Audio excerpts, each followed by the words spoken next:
let's make this the first weekly episode we just don't do. Yeah, that looks so nice.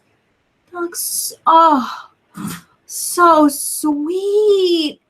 It's like a little kitty Teresa. It's beautiful.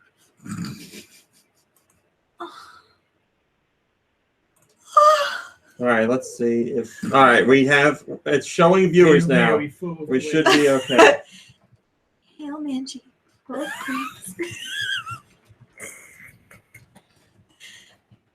And he's such a nice little idol.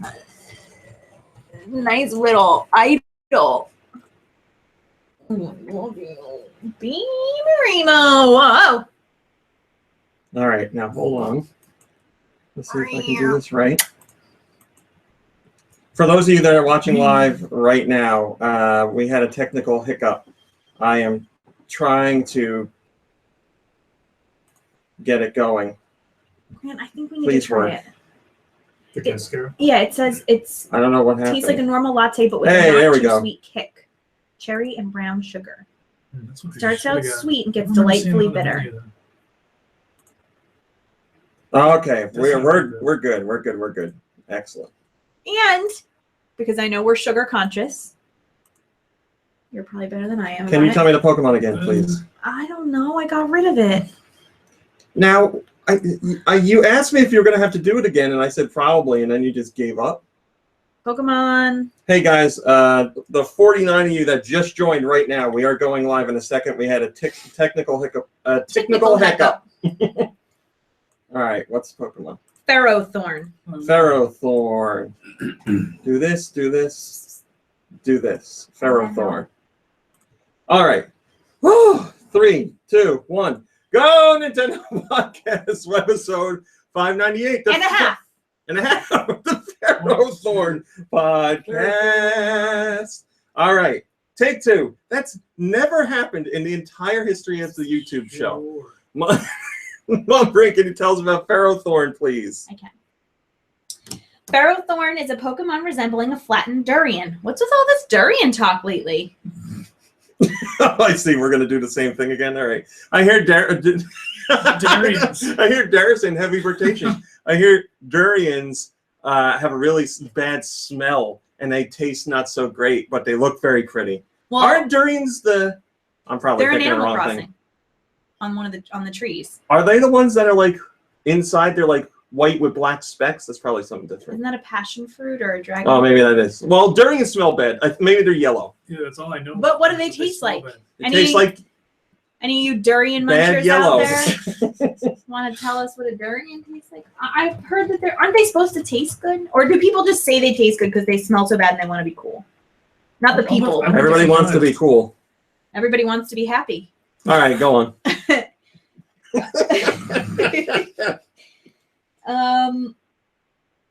Oh boy. Ferrothorn. Its metallic body is covered in thorns with 3 black stripes circling its width.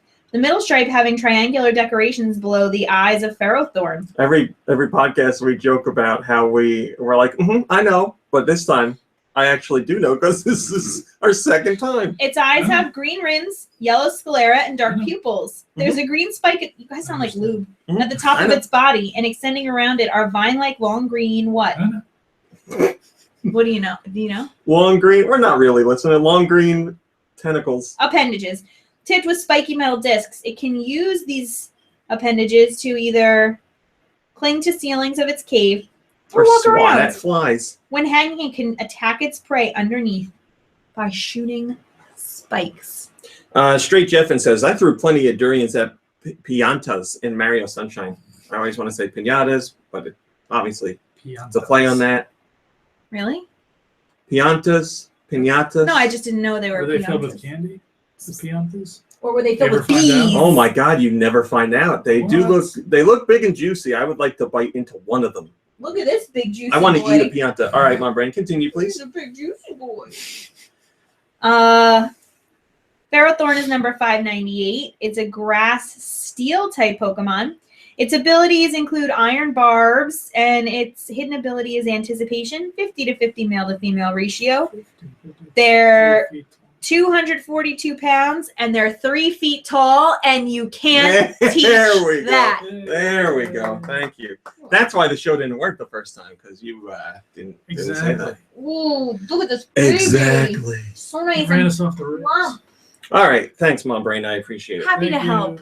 All right. So, like I said the first time when the show wasn't working, there are a good amount of you that are watching that don't usually watch the podcast, or maybe first timers. So we apologize for everything. Yeah, right. You know, we're very sorry for everything. I have a funny story to talk about related to this, but anyway, thanks for joining us. Thanks for watching. Goodbye, everybody. It's a dog and pony show, as you can tell if you were in here trying to watch it before. Core crew today. Only the best. Simply the best. We have the core. Well, not the core, but we have the most dedicated members today, I want to say. I'm only dedicated because I live here.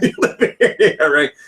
Yeah, if you watched last week, we had a really big crew. Usually we have, I would say 4. 4, on yeah, average, 4. there's usually 4 people. But this week we got 3. So the 3 of us, and then like Nikki Hill, Lube. Nikki Hill would be here every time if he wasn't working on the I weekends. was wondering if he was going to be here, but I forgot he.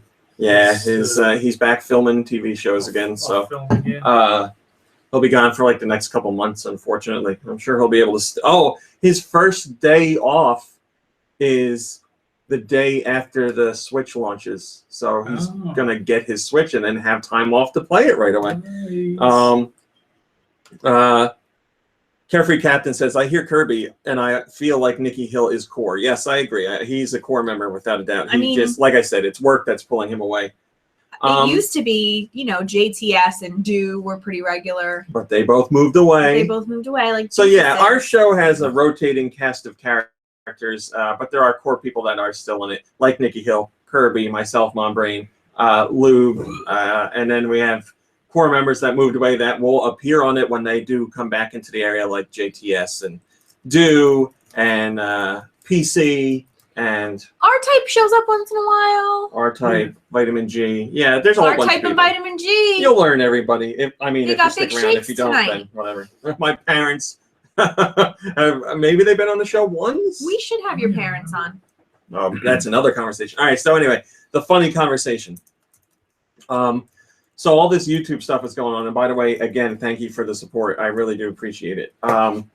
But it's made me extra nervous about the things that I normally do every week because I want to make sure they go off without a hitch. And of course, that means they don't. So we had this YouTube issue and whatever. The show told me it was live, but it never went live for you guys. So we started over. And when I was recording the Parents Play, I was like, this is an important Parents Play.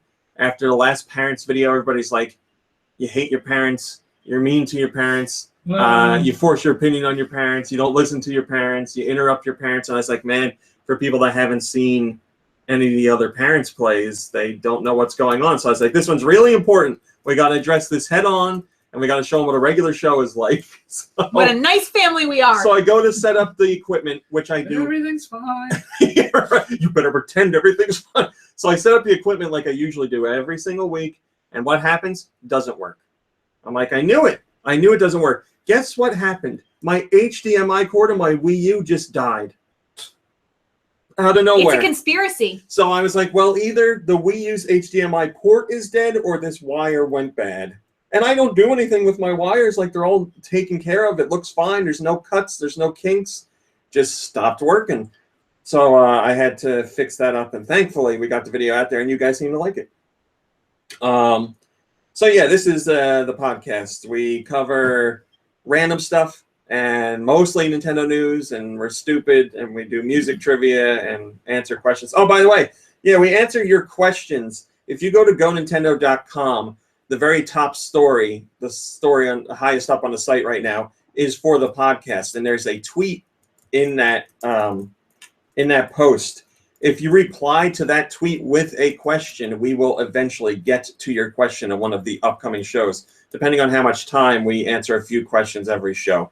But reply specifically to how long this guy rambles on. That tweet, and we'll get to your question. Yes, Giant Reggie, the HDMI cable really just died. I tried it in 3 other things that use HDMI, and it won't work. I have no idea what happened to it. But that's my luck with this stuff. So let me get to what I usually do, which is Mom Brain is here. Hi. Kirby is here. Hey. And hello to Mitchy Mouse and Ma Flash and JC Me and Nico Darunia and Link Triforce and Hey Duda and Guy Bonds and Giant Reggie and Low Camp and Carefree Captain and Rocket. And now I'm paying attention to the YouTube chat. So hello to Forget Your Life and Video Game Guru with 64 and Digital Worlds and Memory Man and Laxter and Callan and Inglorious Bastards and the Bionic Asphalt and whoever else I can't see. Thank you to everybody that joined us today. Very cool to see you.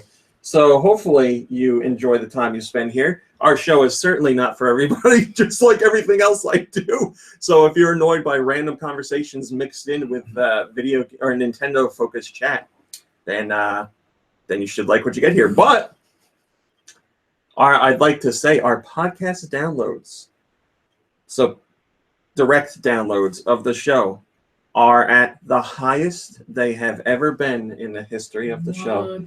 We have 50 downloads. No, I'm not getting And my mommy says I'm a special boy. My parents love it, and they love me. My grandma wrote me a personal note the other day. I'm not getting into specific numbers because I feel like that's stuff. There's certain things where I'm like, I can't talk about that. It makes me sound like an asshole, so I'm not going to talk about it. But I will say our downloads are the highest they've ever been. So thank you very much for your support. I want to organize a GoNintendo 5K. I hope you have fun there. We could all wear like Mario Kart boxes around us and run. Now I'm in. And we could have like Vitamin G's band play like Mario Kart music for us. I think it might be time. All these new viewers, all these new listeners, might be time for another podcast. I might have to stop being so stingy with my money and put together another podcast party. That would be very cool. I mean, 600 is like, what, 2 episodes away? It's too soon for that. Here's what we should do. Combination podcast party / wedding. No. We just get married there. No, I don't like weddings. That how rude like that. You're cordially invited to the GoNintendo 650 podcast / wedding. I'm just thinking if we're gonna spend the money on a party, we might as well get something else out of it.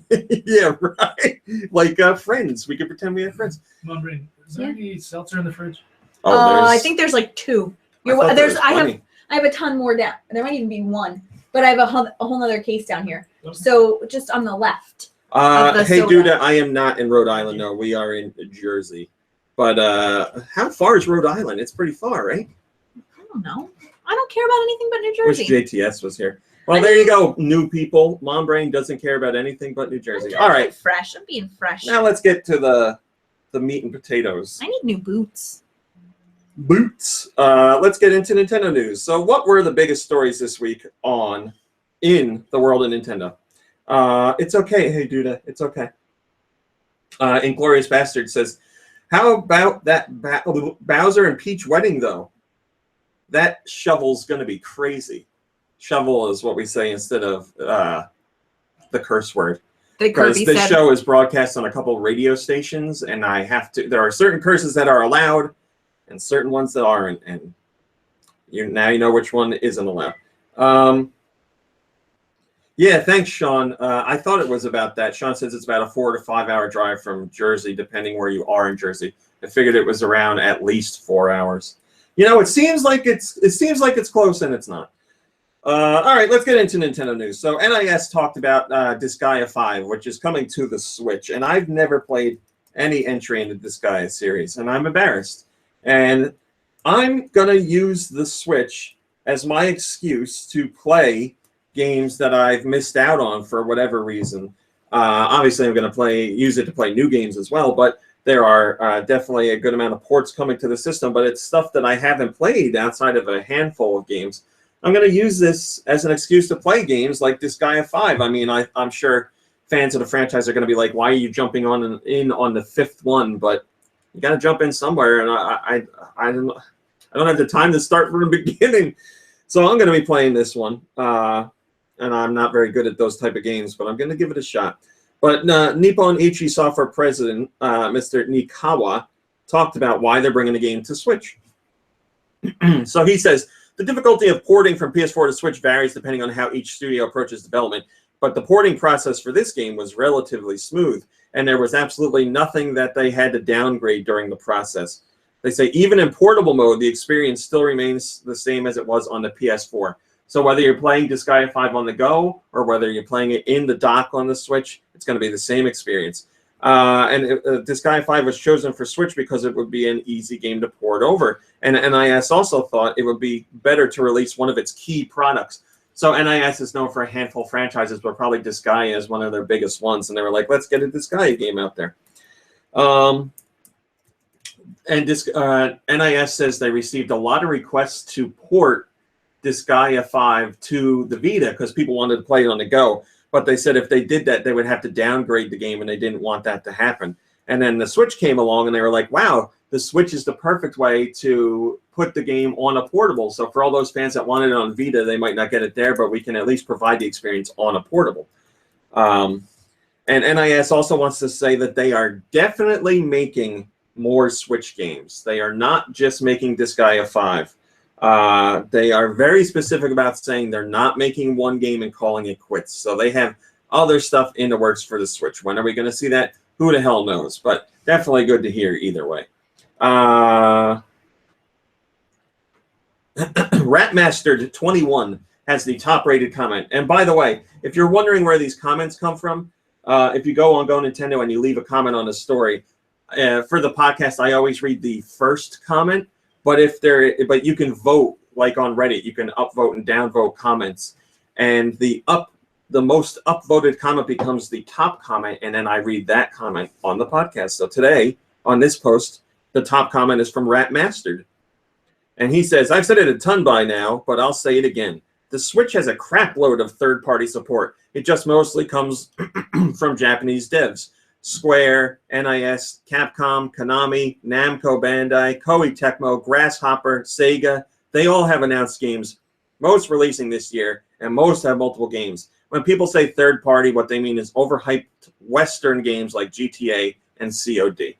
Overhyped Western games is his opinion. The Switch having lots of third-party support, I guess, is also an opinion. But I do feel that the the Eastern devs that are developing on the Switch don't get a lot of credit. Because when you look at consoles like PS4 and Xbox One, when people think third-party support, they're mostly thinking of the Western-focused developers. That's without a doubt. You get the Call of Duties and whatever EA is putting out, like Battlefield, and you get other Activision stuff. What else does Activision do that traditional fans are interested in? Not Skylanders. They do Call of Duty. Yeah, that's all I can think of. Yeah, right. So I do feel like Japanese developers kind of don't get the recognition they deserve. But if you're not into Japanese games, then I guess you're not going to pay attention to Japanese developers. Digital World says, I am not amused with GTA. So I've played all the GTAs. I really like GTA 3 because that was so different for the franchise. But GTA 5 was the very first one I played the story mode all the way through. I just loved the characters. I don't know. I thought the story was told really well. I really, really liked that one a lot. Did you play GTA 5? No. I know you said it's your favorite, though, right? It is, yeah, by a long shot. Yeah, my favorite. I feel it's the most... Short Bandits? Well, yes. I feel it's the most well-written and most... diverse. I feel they did a really good. Well, I think they do a good job. Whoops. I feel they do a good job with all their GTA games. It's just they're not for everybody. All right. Resident Evil 7's producer says there are, quote, no plans at the moment, unquote, to bring the Resident Evil series to Switch. He says, this is Mr. Kawada over at Capcom. He says, I think it's a very unique piece of hardware, the Switch. I'm looking forward to the possibilities on the system itself, but we have no plans at the moment regarding Resident Evil on Switch. So he's not saying Resident Evil won't come to Switch. He's just saying right now they don't have any plans for Switch. Now, this is the crap that bothers me in the game industry. Sometimes you'll hear things from developers and they're lying because they're hiding a secret. And then, a few months later, it'll be like, surprise, here's Resident Evil. So I'm going to take him at his word, and he says nothing's coming, but... we'll see what happens. It's not. So let's look at it this way. The 3DS got Resident Evil games. The Wii U got Resident Evil games. I'm sure the Switch will get a Resident Evil game at some point. Top rated comment, of course, is somebody replying to somebody else. Let's see what's going on here. Is it friendly? I'm trying to say. I don't know I don't even know what this comment is about, so I'm going to the next one. Thornrock says, to be honest, one Capcom license that I really expect is Monster Hunter. I'm glad we seem to be getting some Street Fighter love too. I hope we can get Street Fighter V at some point, and the next mainline Monster Hunter. I would be very surprised if a Monster Hunter doesn't show up on this system. You know, Japan loves their portables, and Monster Hunter is huge on portables, and that's why you see Monster Hunter popping up on 3DS so much. So you can bet Nintendo talked to Capcom, and they're like, hey, let's do a Monster Hunter for the Switch. Wouldn't that be cool? Here's some money. So we heard a rumor, and we've never got it confirmed from Nintendo, which makes me wonder if it's actually true. Carnictus says, hi, Mom Brain. Oh, hi. It's been a while. He says, hi. This is my first live appearance. Greetings from Ireland. Yeah, we've spoken on Twitter several times. I believe that we wished him or a friend or a lover a happy birthday. A lover. Happy I don't birthday remember. to my It was lover. someone close to him. Come close, the lover. All right, so like I said, rumored right now because Nintendo's not talking about it. Apparently, hundreds of Nintendo Network accounts were leaked, their usernames and passwords. So, and oh boy, what's his name? Liam Robertson on Twitter was tweeting me and showing me indications from someone on Reddit that certainly seemed like they were in the know, discussing how this leak happened, and it was legitimate. So, seems like it is the case. But even if it isn't, why not change your password anyway? Just go in there and be safe. There is a list of names, but I didn't want to link to it because I don't want to cause any extra concern just in case this isn't true. But like I said, rumored leak of passwords and stuff. So why not take this opportunity to go change your stuff? Jar has a top rated comment, and he's got some information. He says, I got this info from 4chan. So, you know, sometimes 4chan is spot on and sometimes it's not. He says, if you folks weren't aware, a Pokemon fan site was hacked about 2 months ago. Every name on this leak are names on the older fan site leak, meaning this was probably people using close to the same passwords for both. Nintendo Network ID wasn't so much hacked as it is the aftermath of another hack, and people are failing to change their passwords. You should be okay if you've never been to that website before. Spread the word. Well, he doesn't say what website. He says Pokemon fan site. There's only one. There's only, well, I'm not going to say that. I could say the one I go to all the time, but I don't want to be like, that's the only one, because there's plenty of other people out there working hard on that stuff. Change your password. End of story. Change your password. Be safe. EA. This is EA's Patrick Soderlund, the guy that we were joking about last week, saying that his son's name is Luigi and all that stuff, or Mario, whatever. No, it was Luigi, wasn't it? I think that's what he said, yeah. I've never even thought of it like this. His son's middle name is Luigi because he loves Nintendo so much. But if you think about it, Luigi in most of the franchise is considered a loser by all the bad guys, so maybe he thinks his son is a loser.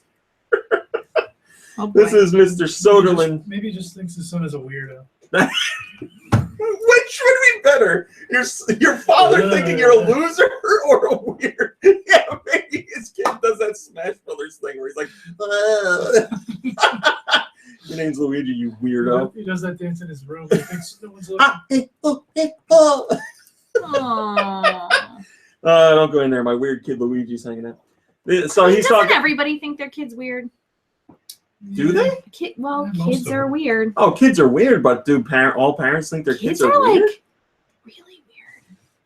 It's like, I know kids are weird. Brains Kids, are so yeah, little. think about it. When we were all growing up, we all did weird stuff. You We know, do weird stuff now. It's funny. I was talking to my class like full of turtles. fifth graders the other I day, like turtles. That kid. and That's weird. we've been sort of, because they're kind of right on the cusp of becoming like tweens, so like they could get bratty.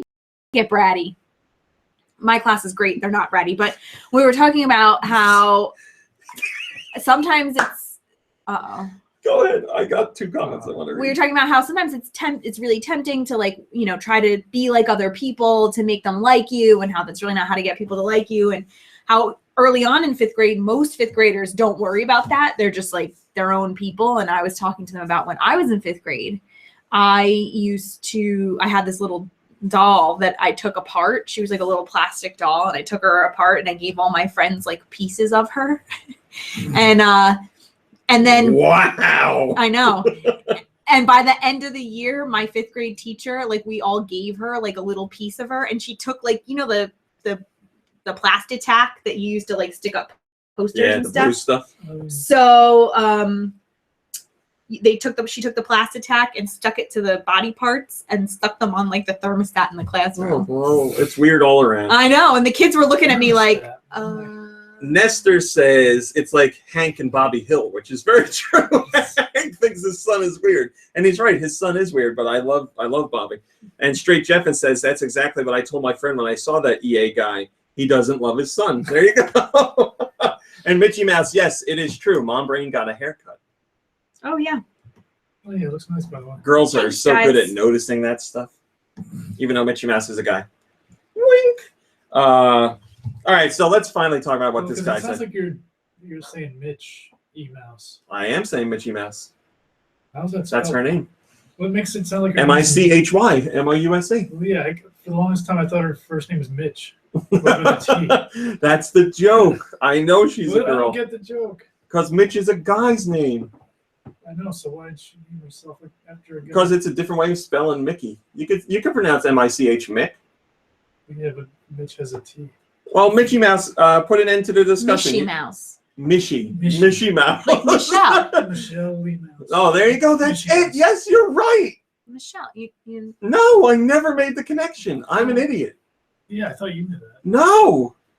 God. This was in Parents Play. I was talking about why are Charlies called Chuck as a nickname? Why? I need an explanation. There is none. Nope. I said to my dad, why don't they just call them like Chuck Lee? Yeah, that's exactly what we said. Chuck Lee. I said Char or Lee. My dad said Chuckles too. Did he really? Oh, no. He said you can call me Chuck Lee or Chuckles. He said that. He definitely said that. Oh man, that's good. All right, finally, EA's Patrick Sutherland. He's talking about the Switch and Switch support, and he says he's how much Nintendo has talked about supporting or has worked with third parties for the Switch. He says, I only spoke about FIFA today, but our company structure lets us release all sorts of games for every platform, so we'll go wherever the gamers go. I think Switch will put Nintendo at the forefront of the game industry once again. Their approach is quite different from anything that we've done in the past. They've listened to EA, Activision, and other companies since the beginning of the Switch's development, so we've been involved throughout the whole process. They teamed up with us because they want to guarantee the console will be successful. Doing business with Nintendo is very important for us. We'd like to bring more and more games over for everyone. Well, he says, we'll go where the gamers go. And how to address this. They go to 360, or they go to Sony and Microsoft without any problem, I guess, because they expect gamers to go right there. So that's why they have multiple games there in development from day one. But with Nintendo systems, they never know what's going to happen. So that's why they're more standoffish. So I can see their approach. I would just say it would be nicer to have a bit more from them, a little bit more faith rather than putting out just FIFA and seeing what happens and then like disappearing potentially. Because, it's a catch-22. If they don't put out enough games, then perhaps gamers aren't going to want to switch because there's not enough stuff there. And then the Switch didn't sell because EA didn't support, but EA didn't support because they wanted to see if the system sold. So, top-rated comment, of course. I'll just read part of it. Top-rated comment comes from Einar, and he says, consumer confidence has been destroyed thanks to poor quality and support from developers. Iwata was right all along. Poor Iwata. He's in a better place now. He is. He's in a place where there are no console wars. Yes. And everybody plays everything. Where there are no message boards. Yes, right. Up in heaven, God's like, we don't allow message boards here. they only fuel hate. Man, I want to go there. Well, I don't know that we're going there. Oh, heaven? Yeah. I just meant a place where message boards don't exist. Yes, the YouTube chat is talking about how Richard is Dick is the short name for Richard. Yep. I always thought that was so bizarre. Dickard. It doesn't make sense. I don't get it. Hey, Mom Brain. I wish Lube was here for this, but I'll talk to you. It has been confirmed that a certain character is in Breath of the Wild. Would you like to know who? No, I want you to guess. The girl, the bug girl. Nope. Agatha? Yeah. Is that her name? Yeah. What about Mallow? No, third guess. Last one. Sploosh kaboom? No, maybe, but no. What if I gave you this hint? Beetlefish. What? Beetlefish. That doesn't I matter. really can't believe you're not making this connection. It doesn't I'm going to matter. tell you who, and you're going to be like, oh, Epona. Oh, well, I was going to say Epona, but I just assumed Epona would be in the game. Eponia. It's been confirmed by IGN Portugal that Eponia will be in there. So you may never run into Eponia, as far as I can see. But there's going to be other horses that you can tame as well, so you can make your own Eponia if you want to. It doesn't really matter because you can find any horse and you can call it whatever the hell you want. So I don't care. It's not like Nintendo's going to say, no, you can't name that Epona. La-di-da has the first comment, and they say, we saw her in many gameplay videos and trailers already, so that was expected. No, I'm sure she's part of the story and won't just randomly run around somewhere. Maybe she will run around somewhere. Maybe you go the whole game and never see her. Europe, this week's uploads from Nintendo to 3DS and Wii U. What did Europe get? They got Castlevania, Dracula X, one of the one of the stepchildren of the Castlevania franchise, because Rondo of Blood is such a highly regarded Castlevania game. And then Dracula X took some elements from Rondo of Blood and even some stages and stuff and some music as well. But it was like, it's like part remix and part new game. It's really strange. But it was immediately compared to Rondo of Blood and considered to be not anywhere near as good. I would agree Rondo of Blood is a better game, but Castlevania Dracula X still holds a place in my heart. And if you've never played it, you can get it on the new 3DS or the new 3DS XL because it's available on the Virtual Console. Also available on 3DS is Butterfly Inchworm Animation 2. There's also Candy Please. You can grab Mini Golf Resort or Word Search 10K with more than 10,000 hidden words for you to find and a grid of 90,000 letters. Can you believe it? When 90,000 letters? What are you going to do with all those letters? You're going to find 10,000 words. Special offers on Sounds games. like your mom would like it. Wii U doesn't have anything new. It's only got special offers. It's almost like the Wii U's going away and some other system is coming in to take its place. And it's almost like Nintendo is scrubbing the Wii U from their websites. First comment comes from Lowcamp, and he says, Dracula X! Just like Hulk Hogan. And that's it. Wait, Hulk Hogan. I don't... Normally, I make... When they scrubbed him from the... Oh, that's right. website. When It he was made a- those it was a while ago, I racist guess. comments, it was taken away from everything WWE. But now, he's inching back in there. They're showing footage of him. He's talking about WWE. He's got all that money now. Well, you know, when you... So he says the racist stuff, and then Booker T's like, he's all right. Hulk Hogan's cool. And WWE's like, all right. I guess he's cool. Oh, okay. If you say so, Booker. Pokemon Bank the Pokemon Bank update has come out. It was promised for the end of January, or it was promised in January, and we got it. It's almost the end of January, but we got it. The promise came through. So if you haven't gotten that, so it's the update for Pokemon Bank and Pokemon Transporter. You know all that jazz. So hopefully you got what you wanted out of it. What do we got here? We don't need to talk about that. Okay, so Nintendo put out a press release to give you an update on some 3DS exciting things going on. So we'll break it down one by one. On February 24th, you'll be able to pick up the Pikachu Yellow Edition new 3DS XL. That is available for $200, and it has a colorful yellow design sporting a charming drawing of Pokemon like Pikachu, and only Pikachu. It's So if you like Pikachu and you want a 3DS that's yellow with Pikachu on it, there you go. You can get this one. It's got him like, oh, it's really cute actually. It's got him like laying down on the 3DS. Let's see. There you go. Oh, looks like how a man lays down. So you can get that. Doesn't come with a game as far as I can tell. All right. So also coming up very soon is Poochie and Yoshi's Woolly World. That's the port of the Wii U game with brand new Poochie levels and some other jazz in there. That's out February 3rd. Let me think. Review embargo for that game, I think, is up on the same day. What's Wednesday? It's Wednesday, February 3rd? No, that can't be right. Yeah, it could be. I think it's a Friday. The 3rd is Friday. Okay, so I think the review embargo is up on Wednesday. So if you're looking for reviews of that game from the North American side of the press, I believe it's Wednesday. Don't quote me on that, but I'm pretty sure. Also, Tank Troopers is coming stateside. You'll be able to get that on February 16th. This is exclusively an eShop game coming from Nintendo, and I forget what other company worked on it, but 36 customizable tanks, a tank warfare game. It supports up to 6 players battling against each other in teams of 3.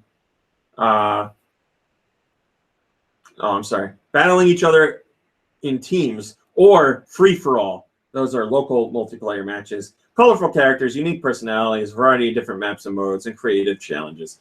Mario Sports Superstars, which we already knew about, is coming out March 24th. Just to remind you, this game includes 5 full-featured sports. Mom Brain, guess a sport, hockey. And we'll see if you're right. Is hockey on the list? Bump, bop, bing, bong, bop.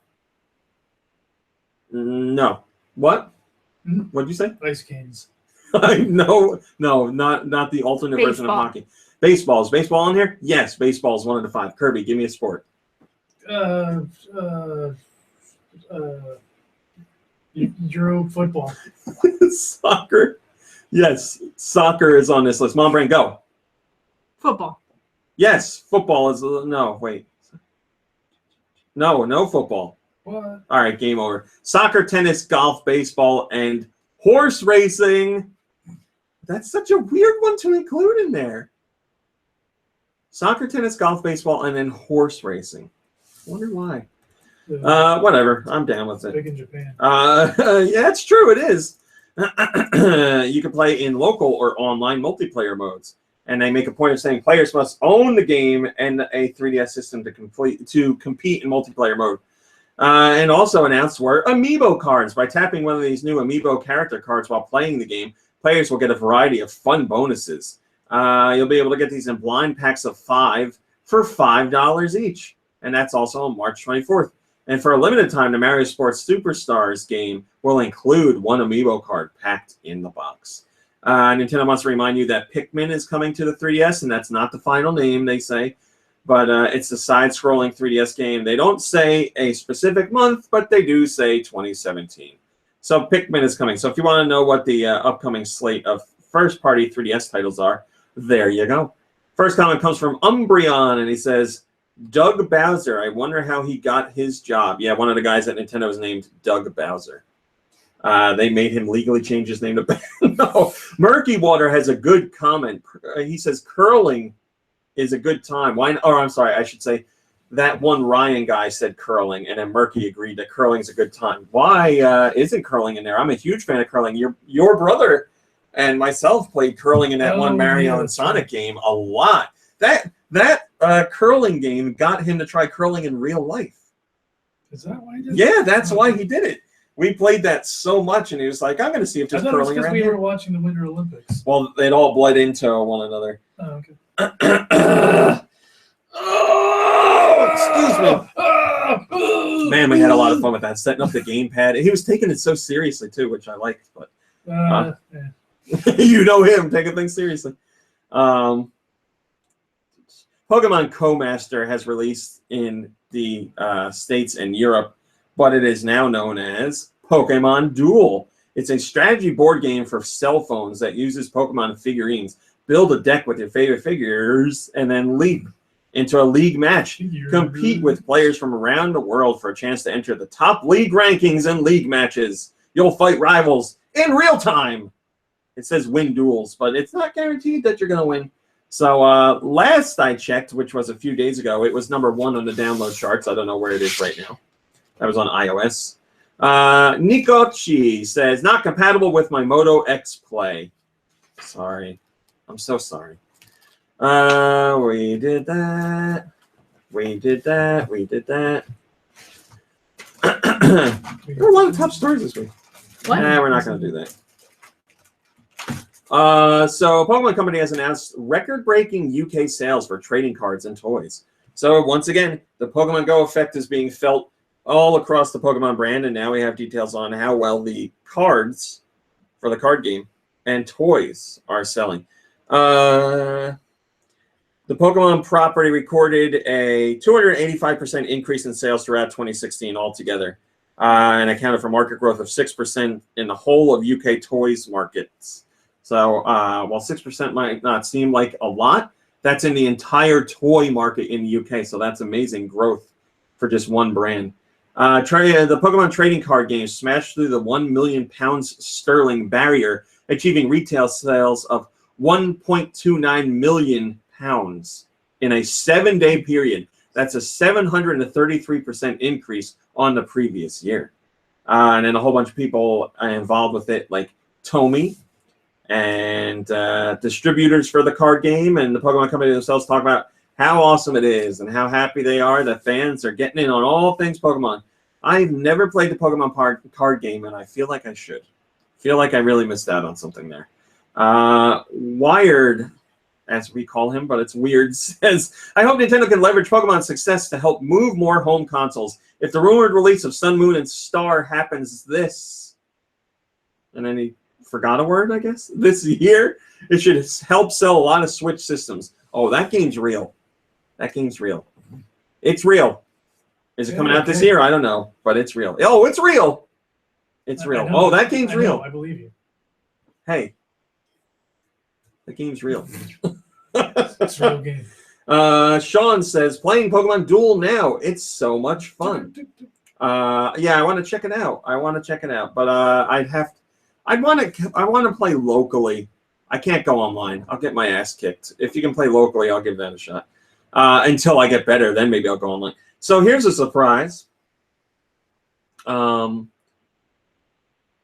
Corporation is bringing 3 of their games to the Switch, and they're going to be available day 1. They were just like, boom, here you go. Here's 3 games.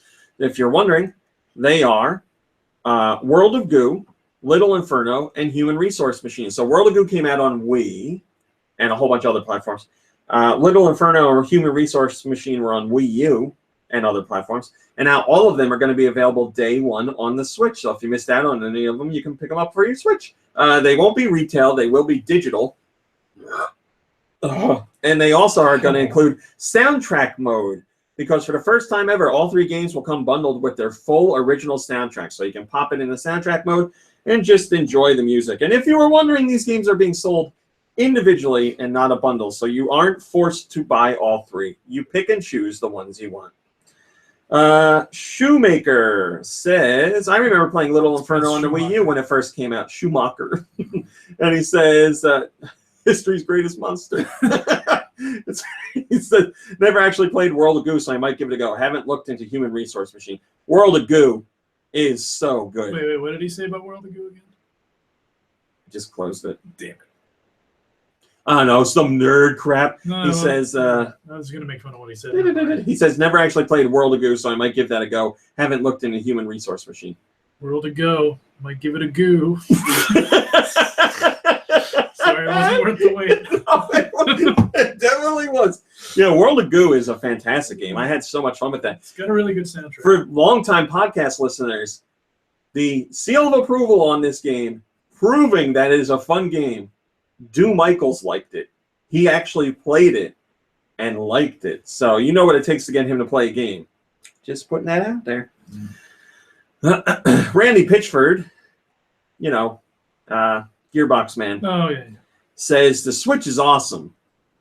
They don't have any plans for support right now, but that could change in the future. So we talked a little bit about this last week. He was like, we were talking about working with them, and then discussions kind of stopped, whatever, blah, blah, blah, blah, blah. So that brought on a whole big interview where he explained himself a bit more. And his discussion is actually pretty cool. I think Randy Pitchford is kind of I don't want to sound mean, he's kind of a flaky guy, but I think he makes some good points from time to time.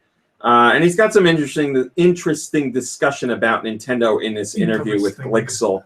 And he says, he talks about how it's important for Nintendo to do their own thing, and he wants them to do their own thing because that's what Nintendo does. He's like, do we need somebody else that's doing the same thing as the other two? It's kind of pointless. Why do you want another one doing the same stuff? He's like, Nintendo does their own thing, they go their own way, and that's how it should be for Nintendo because that's how they've always been. And he's like, you know, I don't want to see them just be like, we're doing what the other guys are doing, because then he says you lose part of what Nintendo's all about. Top-rated comment comes from Hammer, and he says there are many strong third-party games that the Wii U missed out on, which clearly contribute to the system's poor commercial performance. Duke Nukem Forever, the Borderlands titles, Battleborn, and Aliens Colonial Marines do not fall into that category. Wow. Colonial Marines again. Yeah, he's bashing all of Mr. Pitchford's games there. You know, there you go. There's your evidence. That's the top-rated comment because it was mean to somebody. Well, yeah. Jason says, I'm hoping they release a console-only version of the Switch in the future that is maybe a bit beefier, or a beefed-up dock that gives the Switch some extra horsepower. Girls love the beefed-up docks. I don't know if that's going to happen, but we'll see what happens. Mr. Al Newman, as we call him on the podcast. So I've been calling him iNuma in videos that I do for YouTube. And people that are coming from GoNintendo watching the videos are like, why aren't you saying Al Newman? And I'm like, because these people don't know that I do that. But now you're getting in on it. I call him Al Newman because... Well, they probably still don't know who you're talking about because you're probably pronouncing his name wrong. Well, all right. I'll go through the whole explanation. Because everybody's pronouncing it wrong. E.g. iNuma or Aonuma or Anuma is the guy that's behind the Legend of Zelda franchise in recent years. How do I not know to pronounce his name? Because I've been to multiple Nintendo events where I have watched employees at Nintendo call him all versions. So I don't know what one to go with. And the one I most recently heard was from Reggie at an event, and he said iNuma. So I'm going with iNuma for the videos. Okay. If I were going to read it, I would say Aonuma. I mean, if Reggie said it, I guess it's canon. Then there's also Aonuma, where you just say, I don't know how to say these two letters together, so I'll just pronounce them both, Aonuma. But on the podcast, we call him Al Newman to make things that much more confusing. That was my idea. Well, it stuck. That's every time that's all I think of. I just got fed up of hearing it like pronounced so many different ways. Aonuma. Well, he talked a whole bunch about what went into creating Breath of the Wild. If there are any spoilers in this, I'll give you a heads up. He says the development team eventually consisted of 300 developers, and the title took 4 years to make. As far as feedback from fans on the series, he says he really listens to Japanese fans in particular because he speaks Japanese and he reads Japanese. He's like, that's the easiest one for me to figure out. But he said he hears from North American players and their feedback as well, but it has to be brought to him, and he can't track that as well. He says North American gamers apparently aren't big on upgrading abilities to progress. Similar to Monster Hunter. So North American gamers don't like let's look at it as like the Metroid approach, where it's like, oops, Samus lost all of her abilities again, and now you got to get them all back. That we're not really, according to him, we're not really into that. Nintendo has been criticized for a lack of freedom in the past in their games. So that obviously went into how they're creating Breath of the Wild. And he says the feeling of freedom in this Zelda game is akin to what you felt with the original Legend of Zelda game. And he says he believes that this is going to help make this one of the key entries in the entire franchise. If you're wondering, experience points and leveling up were never elements considered for the game. So Nintendo decided to implement a weapon system instead. So, you get to pick up weapons dropped from enemies and find weapons in chests and stuff like that. And if you're looking to obtain high-level equipment, the player needs to be smart about how they approach the game. So you're going to have to keep an eye on enemies and search all around the world to find unique items and stuff like that. There are many things that are hidden in the world. And if you plan on running through the full game, he says, you're going to miss a lot of stuff on the way. Talking about Skyrim, a game we know that he's played, he says he liked how you can, when you enter a new town, it feels different from the ones you visited. And he wanted to create something like this, but in a bit of a different way. And he said this is why you can climb anywhere. Because he says you can walk up to any cliff or any mountain and be like, I wonder what's up there. I wonder what's on the top of this thing. And you can climb it and check it out. On the shrines in the game, he says there will be all kinds of shrines. So there's ones that are short and quick. There's ones that are long and take a lot of time. There's ones that even have bosses at the end. So you're going to get all kinds of mixed content in the shrines. And the shrines are made to be rewards rather than actual trials. So I don't know what you're going to get out of them, but there's special stuff in there. Frustration. Frustration, that's right.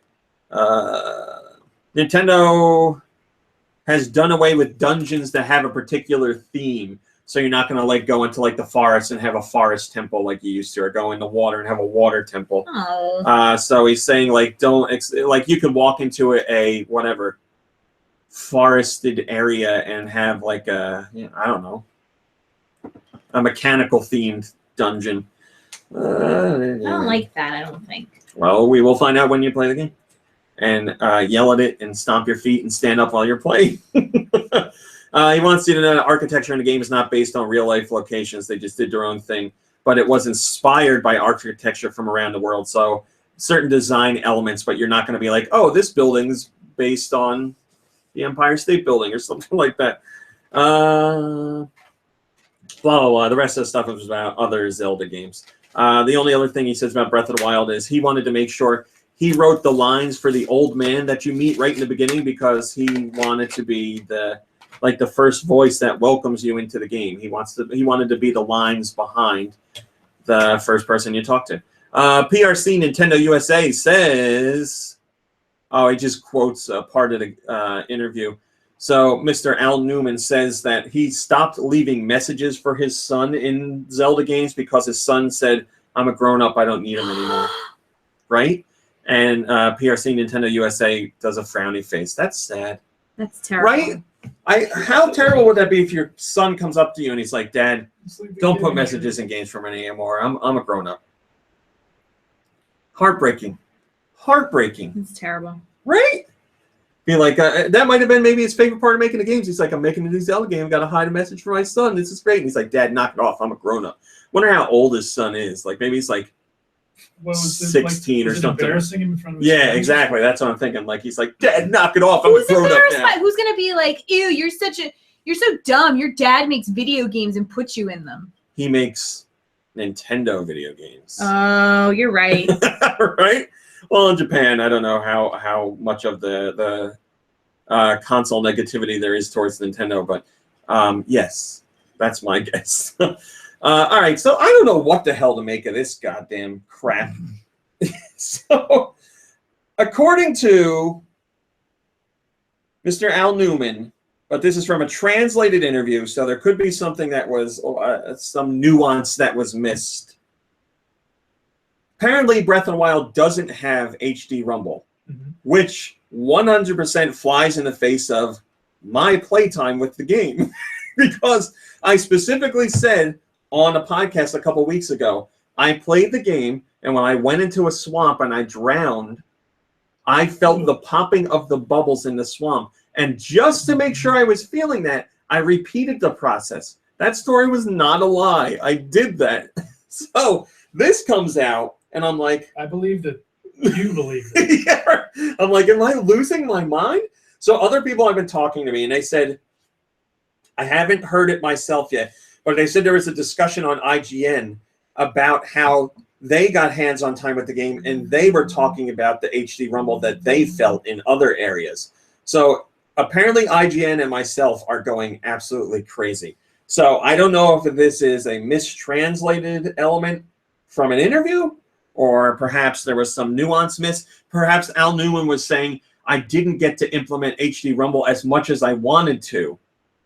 Because, you know, you could see how an HD Rumble aspect would play a big part in a Zelda game. They would really intertwine that into the experience, but Breath of the Wild was made for Wii U first and then brought to Switch, so they didn't have time to implement everything. But, you know, you could do a few things in there. So he didn't get to really fully embrace it.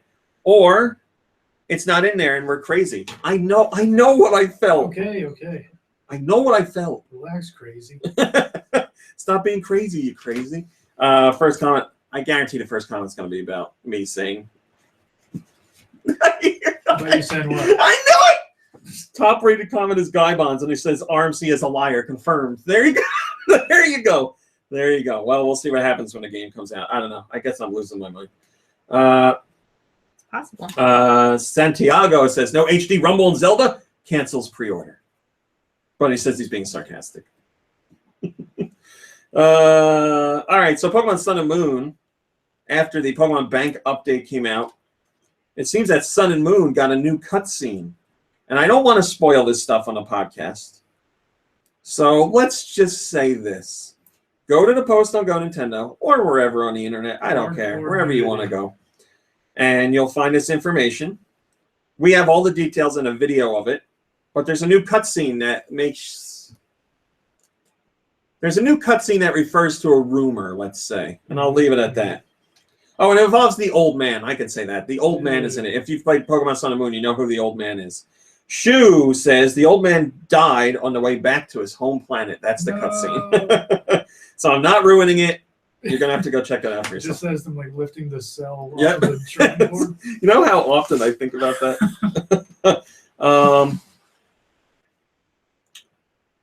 I'll mention this really quick. What was that?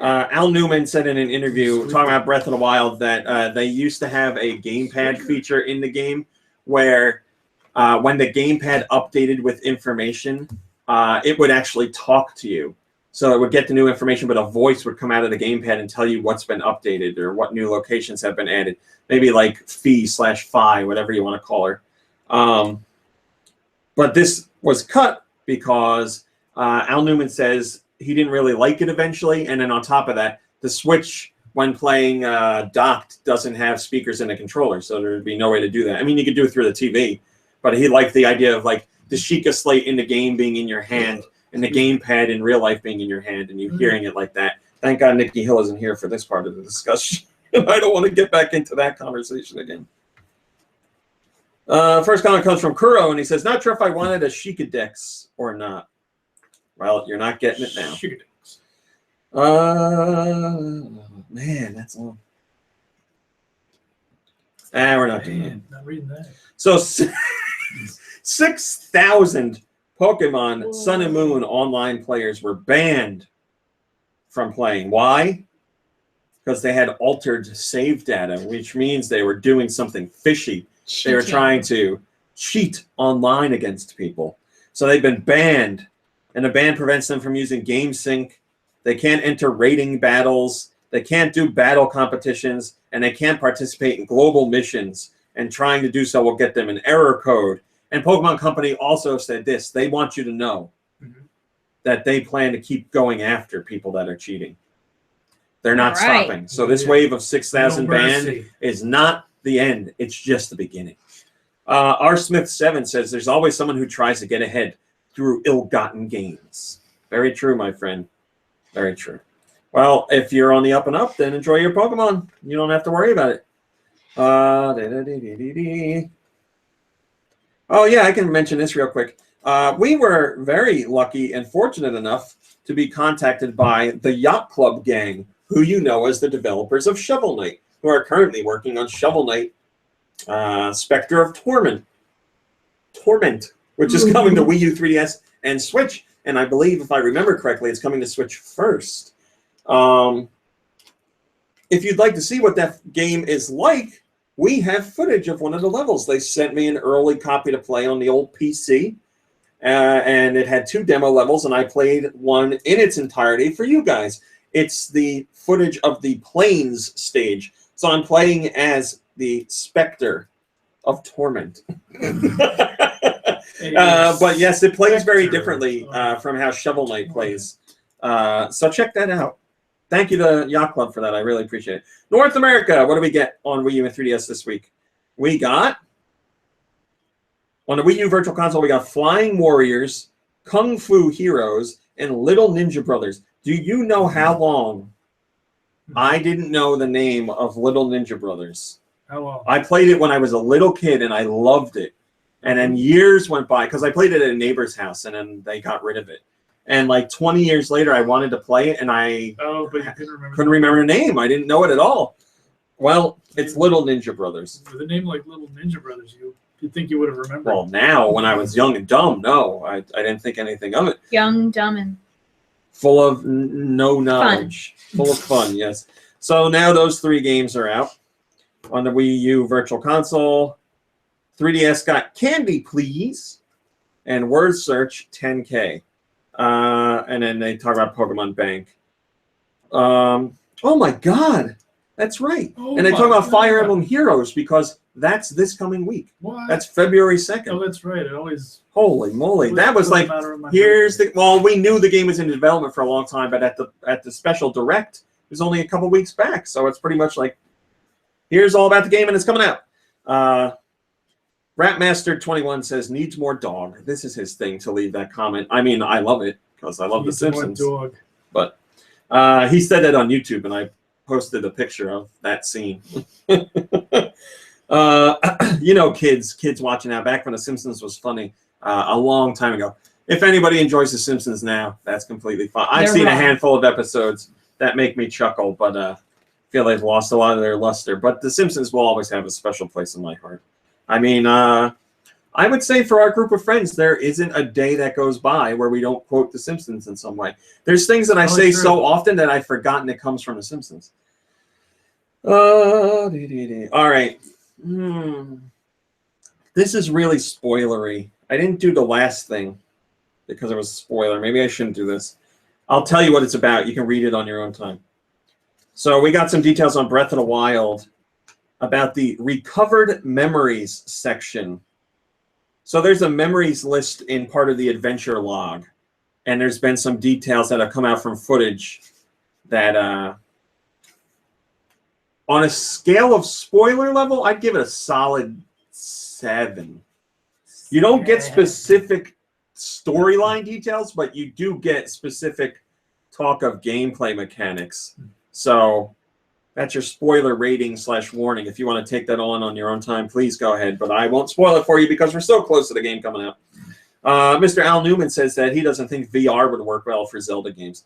He says, you know, one of the interests of the Zelda games is to evolve Link and thus to see it grow. So he said, in VR, you would no longer see Link. You would see the world from your personal point of view. So I think it would be I think it would not be very Zelda. So he believes one of the keys to a Zelda game is seeing Link. He believes you can't go into a first-person view all the time. Yeah. But then again, you can make a VR game where the camera is still behind the character's back. And you can still feel the environment. VR games don't have to be first-person. Wouldn't that be kind of weird, though? There is a platformer out right now. It's like Lucky something or other.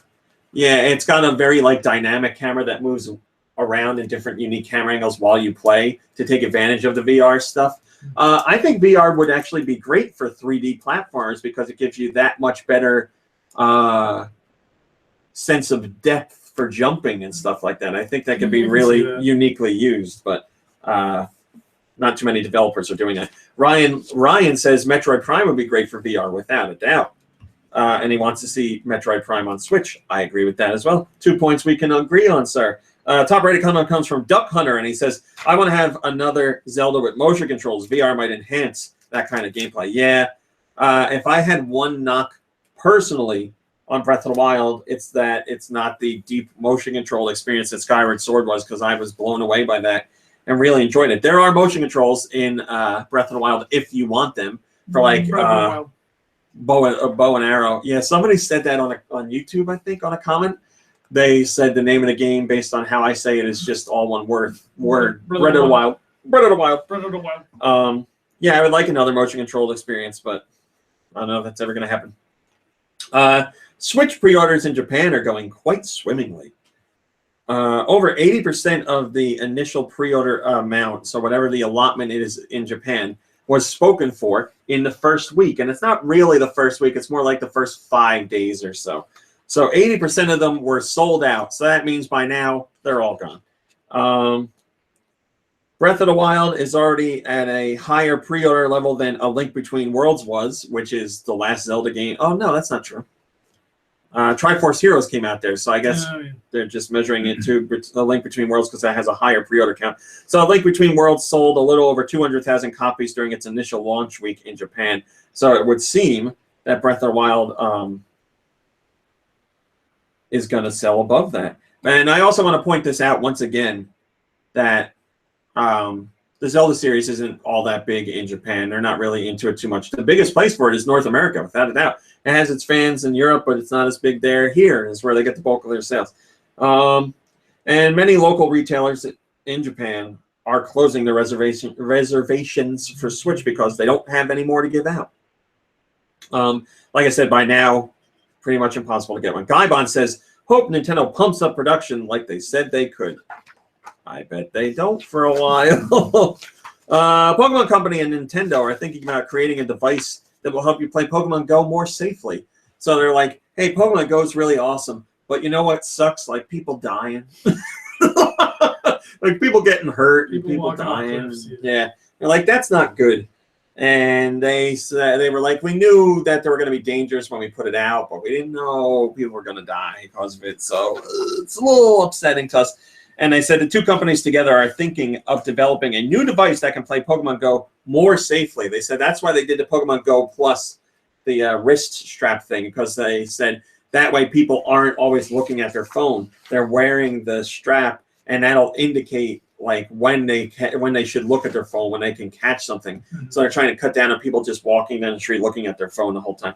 So that was their first idea on how to keep people safer. But unfortunately, that wasn't available at launch of Pokemon Go. So it is what it is. Chosen One Knuckles says, a phone and a niche accessory. I'm not seeing where else they can go. Then he talks about another part of it's a whole big interview you can read, but that was the big takeaway from there. The Completionist on YouTube sat down with Mr. Al Newman as well as Shigeru Miyamoto to talk about Breath of the Wild. Oh, that's the guy in that picture. Oh, the guy in the middle, yes. He's the Completionist. Well, yeah, but I didn't see his name anywhere. And I saw the headline. I don't remember his real name, but his YouTube name is The Completionist. His job that he's given himself is to complete games 100% in 7 days or less. Huh. And Mr. Al Newman says that's not possible. Can't do it. I bet you can. I bet you can. Yeah, I'm sure. And then they go into the discussion of more development aspects of the game. They said when they first started making the game, all they made was a field, an empty field, and it didn't even have grass in it. And the developers would run around in it and play in it and think of elements to add in. So they'd add stuff in there, and then they'd go back and play it. And they're like, yeah, that kind of works. And then they kept adding and adding and adding, and that's how we got to where we are now. And Miyamoto's like, listen, Nintendo makes two types of games. Game one, this game's going to be fun, and we know that from the start, and we make that game. And then he's like, then there's game two, where you work really hard on it for a really long time, and you have no idea if it's going to be good until you finish it. And he's like, that's what Breath of the Wild is. And he's like, thankfully, it came out really well. And he said, honestly, I thought about, man, what if we don't finish this game because it's taking so long? Or what if we finish it and it sucks? He's like, boy, we're going to be in a lot of trouble. But he's like, that didn't happen. Miyamoto's really into the horses in the game. He says the horses will run on their own, so you don't have to worry about doing that. And he says they'll also help in battles. And he talks about how much work had to go into the physics engine. They had to tweak the physics engine on an item-by-item basis. He's like everything from like enemies and rocks to like how apples move. Because he said when they were testing the game, the developers would like go to an area to pick up like a key item or a treasure chest or something, and it wouldn't be there. And they found out it wasn't there because the items weren't weighted properly. So like when a gust of wind would come through the game, it would blow the items away.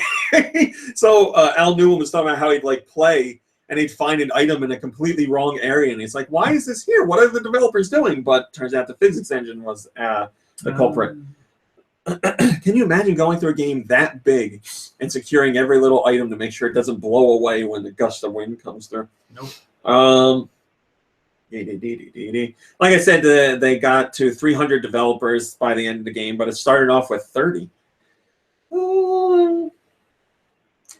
So he says, this is how the game was made. The developers would develop the game up to a certain point, and because the game is so big and they needed everybody to be on the same page and know everything about the game, they made every developer sit down and play it at key points during development. So then from that point on, they could all work together as a unit, because you don't want people that don't know something about the story or people that don't know something about the design of one dungeon.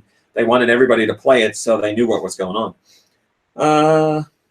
Says it took a long time, obviously, but he said it was very necessary and important to get the experience that they did. The game has all sorts of goals in it, and they're all different sizes. There's little stuff to do. There's big stuff to do. There's side quests. There's main dungeons. There's shrines. Well, he doesn't specifically say main dungeons, but there's dungeons in the game. I know there's been some debate about that. And he says this is a modern take on the freedom that you found in the original Legend of Zelda. And because the world is so big, Nintendo wanted to make sure they did everything they could to prove to players that there are reasons for you to be in the game. They said they didn't want you to just run around big, open, empty spaces and feel like you're wasting your time and like, oh, there's no reason to be here. So they peppered stuff all throughout the game.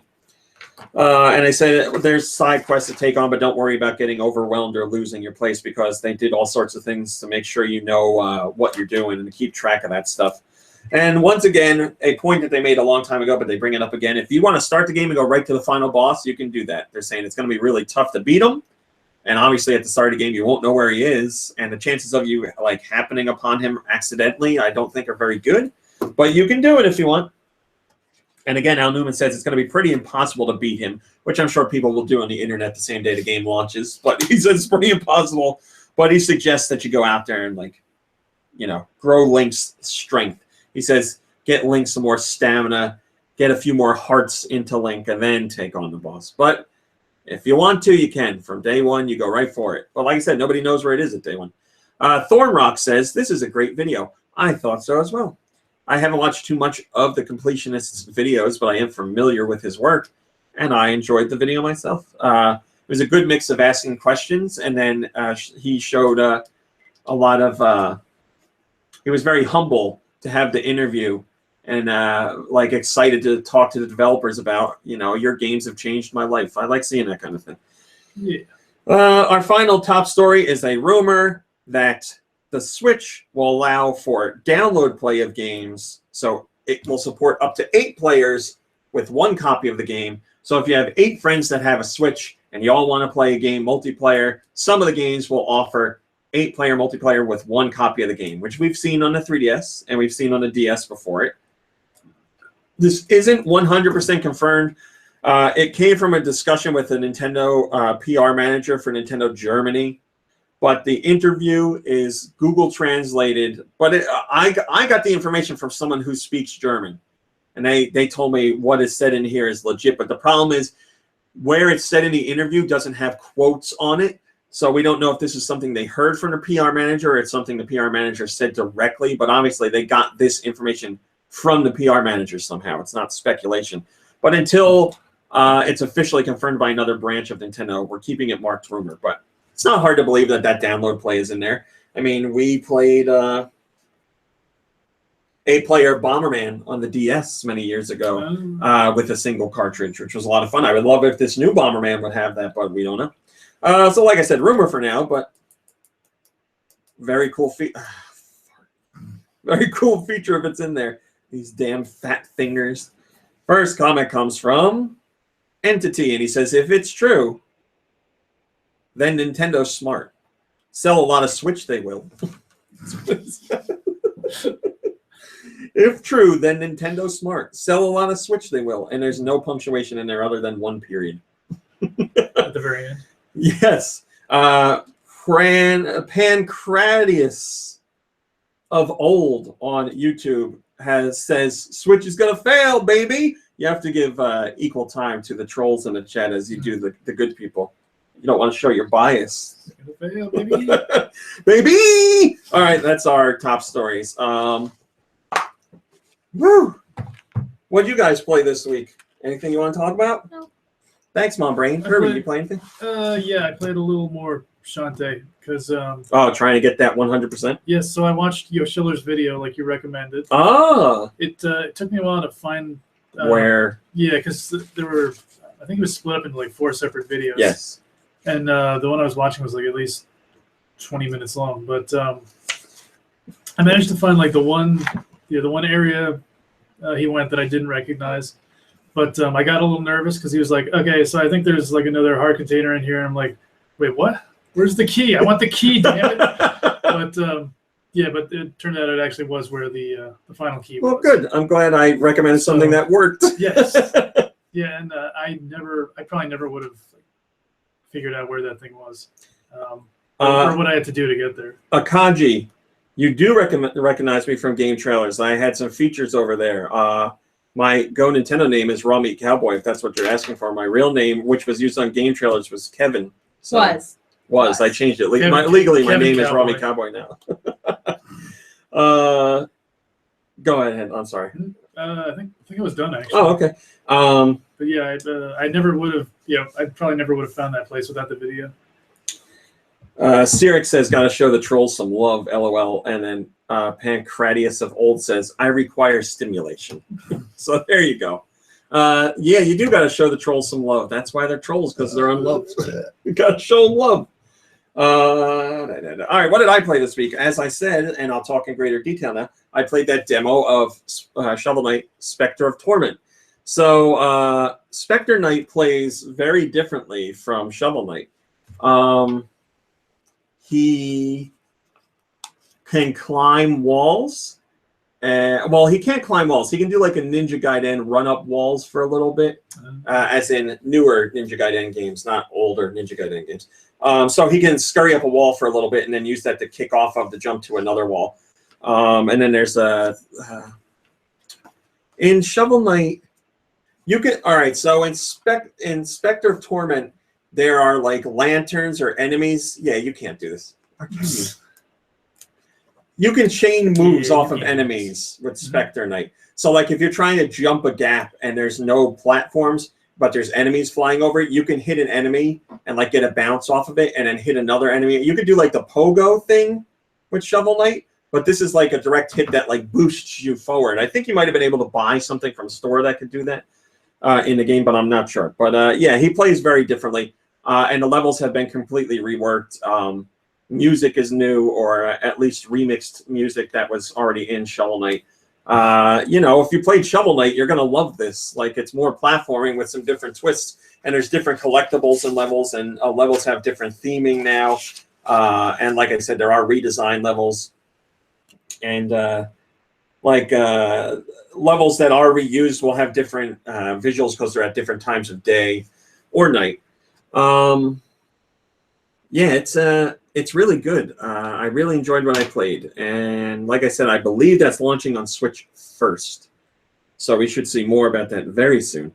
So I played that, and then also I played Resident Evil 7 this week.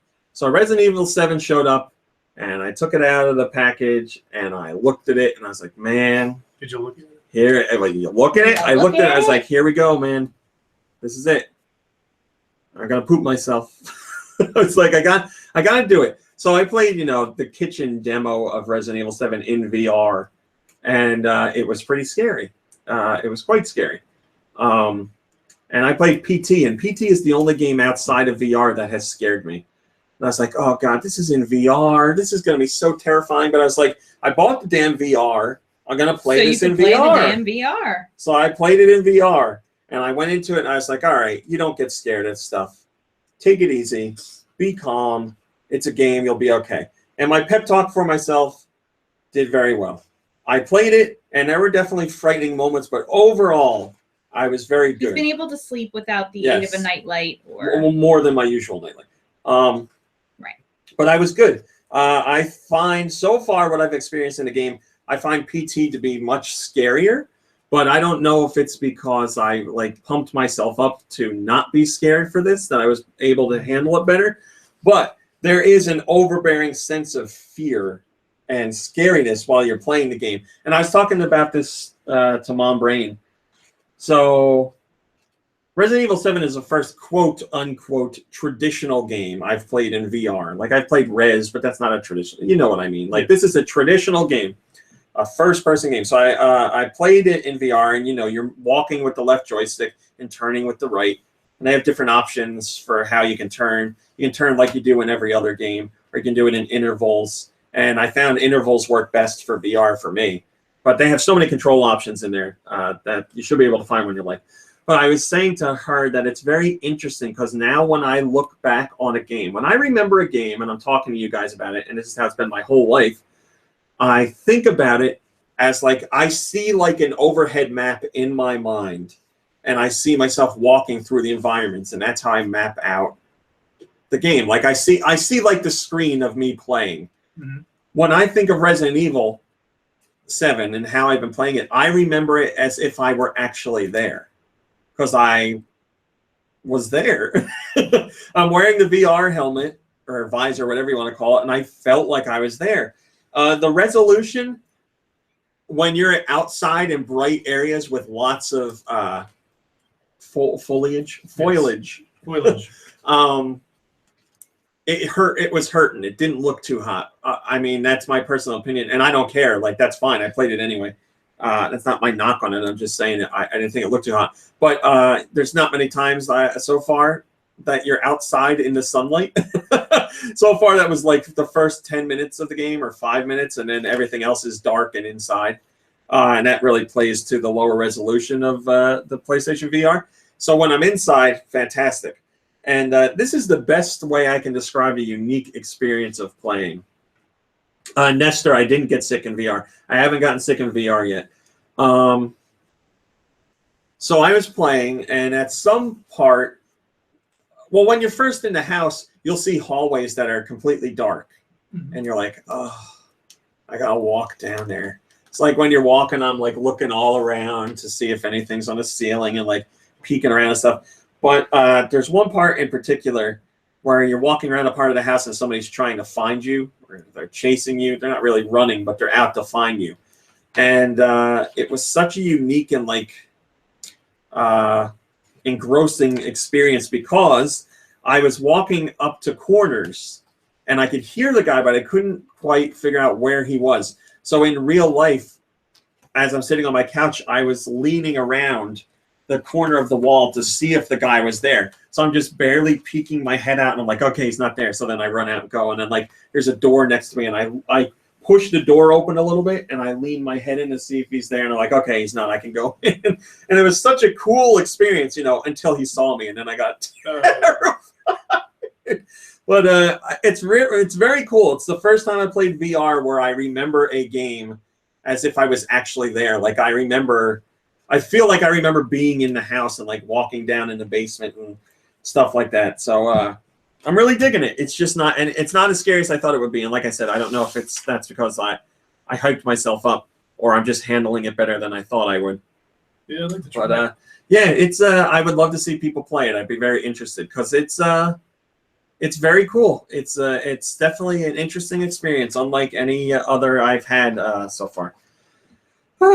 Jeff says, do you think you'll stop being scared after a while? I don't know. It depends because Capcom loves to do like their jump scares in Resident Evil, so it's hard not to be scared by a jump scare the first time. But then after that, you know, it puts you on alert for future jump scares. I won't say they still won't get you, but you know, if you experience like 30 jump scares, I think you're going to get a little immune to that. I hate jump scares. Mom Brain, I would give anything to see you play this.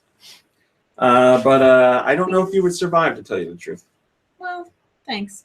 All right. What do we do now? Questions? Oh, God, I want to say that. We have a new thumbnail image for the YouTube podcast because it used to just be a random snap from the podcast. Like YouTube would do their own thumbnail, and I just leave it like that. And then because more people, one of Nikki Hill, yes, from a couple weeks because people started like gleaning information from that. So like the Switch, our podcast where we did our Switch impressions, our hands-on impressions, the thumbnail was me sitting here like this, and I'm like just looking at somebody. So it looks like I'm like bored, but I was just listening to someone, and they were like, "Look at the thumbnail. That's all you need to see. This guy hates the Switch." And I'm like, oh, God damn it, really, people?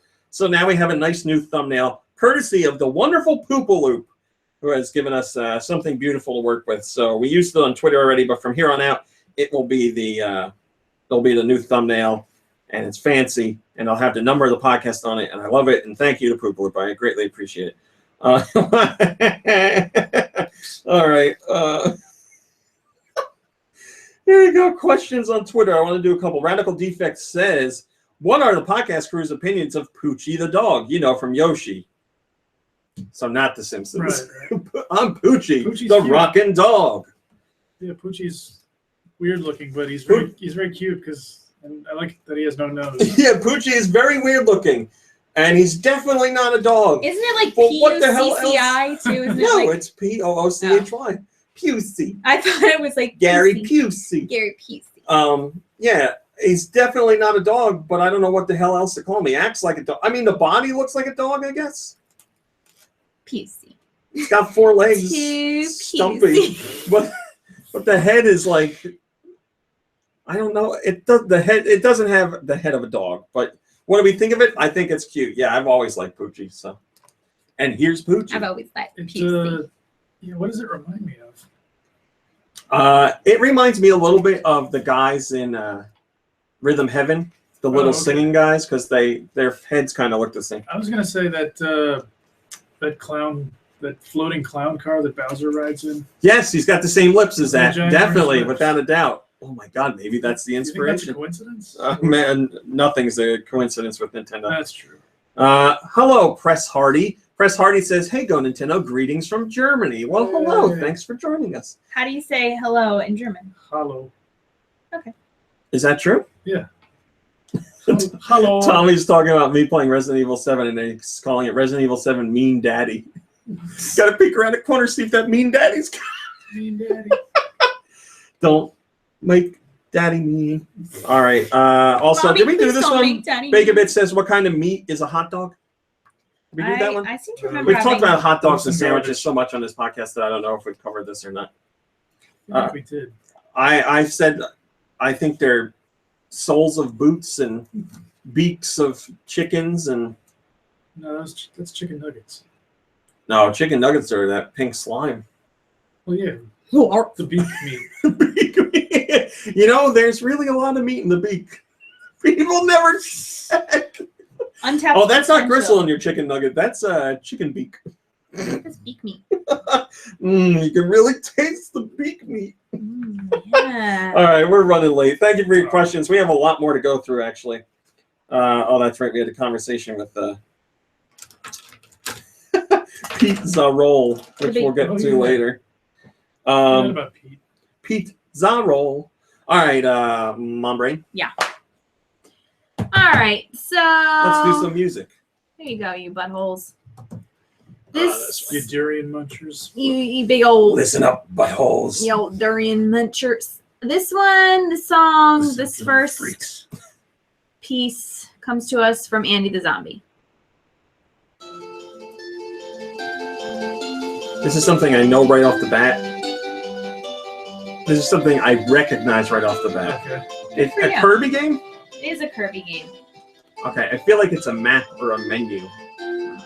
All right, so It is a menu. all right, it's got like a tinny feeling to it. Is it a portable? Yeah, Okay, Is it a DS game? sure is. okay. We're narrowing it down. So it could be Canvas Curse or whatever it's called. It is. Oh, Yeah, well, there we go. I was gonna guess the one about the mirror. Next. That's GBA, Is whatever it? that's called. Oh, okay. Kirby Next and the Amazing Mirror. Yeah. That's what it comes from. What's Is that next? what it's called? Sure. Kirby and the Funhouse Mirror.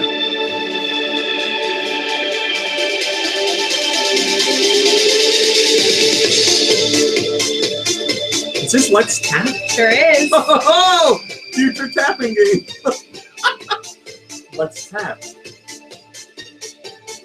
That picture. Let's do it. All right. Stop that smoke. That picture. Right there. That's a Let's Tap original piece of art signed by Yuji Naka, the creator of Let's Tap, but also Sonic the Hedgehog. Pretty crazy, right? Yeah. Let's Future tap. tapping Let's game. tap. Future tapping game, man. I really wish it was Future. It's the game of the future. So that came from West FX, and it was Let's Tap. Sorry, Night Dragon Eyes. We missed you. This one comes from Steel Diver. Rob, yes, it is.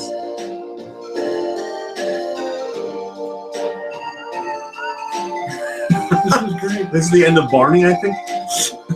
No. Now, this is one of those weird songs that I can't tell which system it comes from. Let's start with. Super Nintendo. No. I want to start with GameCube. Nope. I got no idea. What system? N64. Yep. Okay. All right, so it's decent sounding for N64. Let's guess Bomberman. Nope. Oh, okay. Oh, it's on me. It shouldn't be. Sorry. Super Bug. No. N64. What the hell would this be? Oh wait, here it wasn't. Jeez. It doesn't feel like first party. Well, I don't think it is. No. Is it a Harvest Moon game? No. Now you're thinking that. Yeah, I get that kind of vibe too. Well, we always guess Quest 64, so let's guess that. Nope. Glover. No. Oh, what is this? Mischief Makers. Nope.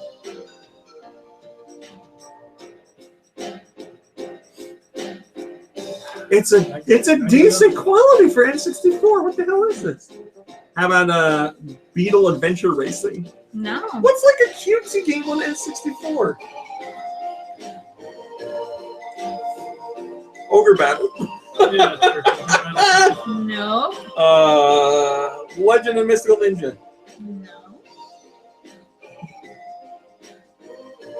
It has voices in it?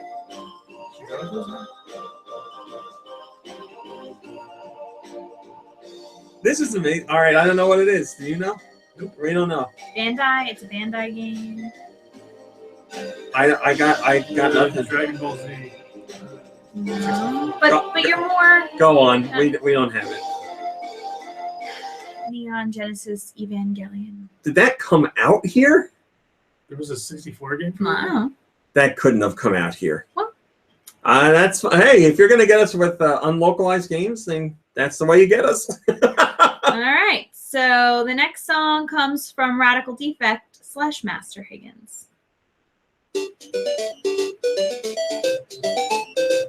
Why do I know this?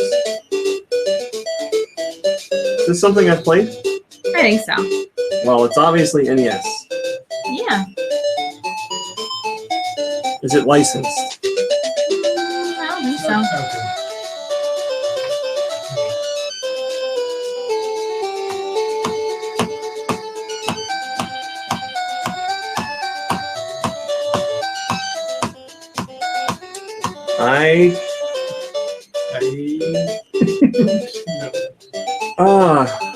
Yeah, the part at the very beginning makes me think of like.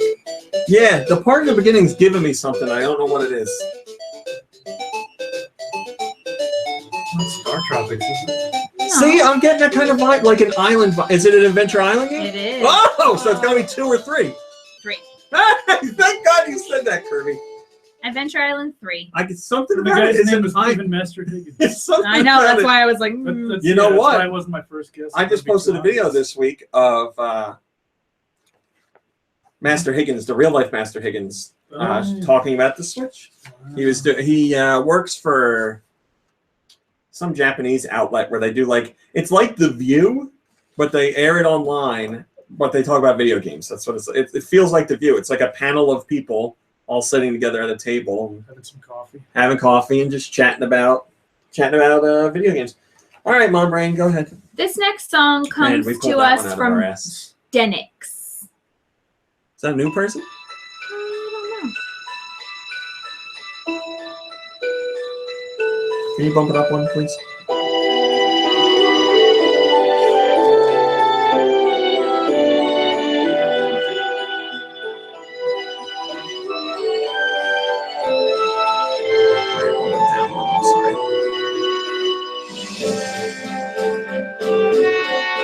This is another one where I can't place it because of the sounds. All right, so it's not Super Nintendo. It's not. It's not. not N64. It's too good. It is not. I'm starting at GameCube. Nope. Okay. So anything else is possible. Not Wii. It's not. I feel like it's. I'll go. I don't know. Wii U? Nope. 3DS. Yes. Okay. Damn it. Should have went with 3DS. All right, 3DS. Sounds like an RPG, obviously. Is it Fire Emblem? It's an RPG, but it's not Fire Emblem. Yeah, it's got an RPG feel. All right, so RPG. Last time we had RPG, we screwed it up when we missed something. Is it Bravely Default? No. Yeah. All right, is it a Tales? Nope. Okay. Golden Sun. That's No. the one. It's gonna have. We're gonna. These goddamn RPGs get us every time. Dragon Quest? No. Final Fantasy something. No.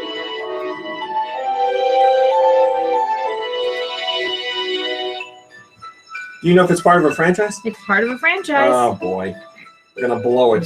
Pokemon? Yep. The Street something? Dungeon? Nope. This is a Pokemon game? All right, now we gotta guess. Yeah, well, you gotta guess. Sun and Moon. No. Okay. Oh boy, what else? X and Y. Yep. Thank you, Kirby. I never remember Pokemon music. I don't know why. Next one comes from John S., who wanted to comment. They did try to introduce, Black Friday in the UK, by the way, he says, but it's been quite unpopular. Turned out we liked watching you guys trample each other a lot more than we like trampling ourselves. Yes, watch us be the idiots. That's the much better I mean, I think approach. that's kind of what they do over right. there, right? Why not? They watch us act dumb. Yeah, like children. And we watch Fail Army on YouTube to watch also us act dumb. Here's the song.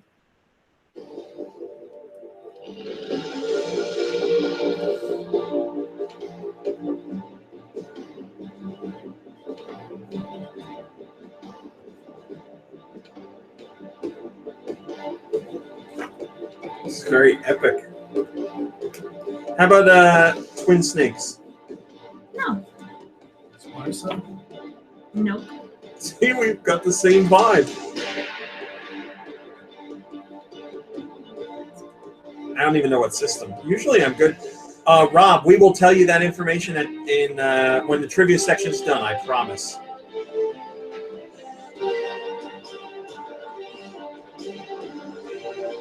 Is it a Wii U game? I think it's Wii U. Let me just, yeah, it's Wii U. Okay, it's got a very little bit of a Donkey Kong feeling. Nope. Like a tropical freeze. I know you said no. Wii U. Okay, let's get them out of the way. Xenoblade Chronicles. Whatever. Nope. Xeno. Can you turn it down one, please? I don't know. One more. How about Injustice? Oh, that was a good guess.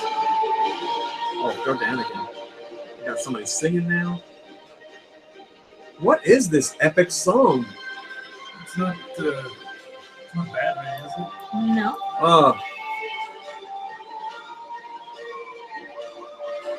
Okay, it's got Watch Dogs. Nope. It's got police cars in it. That was a good guess.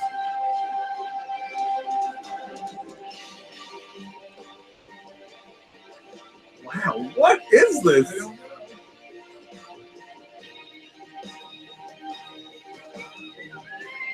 All right, I don't know. You give up? We give up. Yeah. I'm going to tell you that John S. said it was very uncharacteristic for the game. The Wonderful 101. No. I don't know. Go ahead. Bayonetta 2. No. Whatever, I'm done. Lego City Undercover. Oh, that did have police cars in it. Man, I don't remember that epic song at all. Next song comes from Lego City Undercover. God damn it. Nico Darunia. Super Mario Sunshine? Durian. No. Is it a Mario? Nope. I know this. This is first party. I don't No? know that it is. Well, then I'm completely wrong.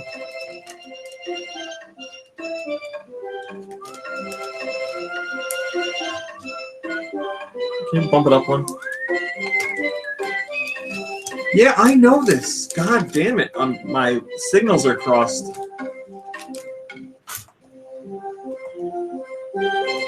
Is it a portable?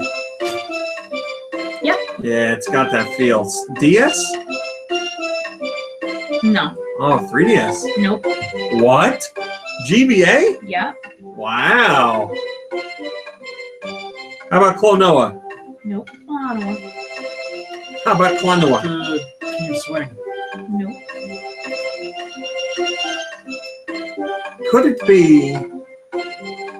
I get like a tropical feel again, but I don't know what. I'm gonna say it could be RPG. Is it an RPG? I believe it is. Okay. GBA RPGs. It's not Final Fantasy. It's not Secret of any of those. Golden Sun. It is. Oh! We're pulling so many of them out of our ass today. Golden Sun, baby! Wow. Golden Sun. Baby. All right. The next song is coming to us from. Oh no. Oh no! Hold on. Well, Brain, this show has been perfect from the beginning. Don't Wired. This one comes from Wired. Just give it a hot minute. Weird. It's coming. It's coming. I promise. Oh no. You promise? It's coming. It's coming. It's coming. Relax. Everybody, just relax.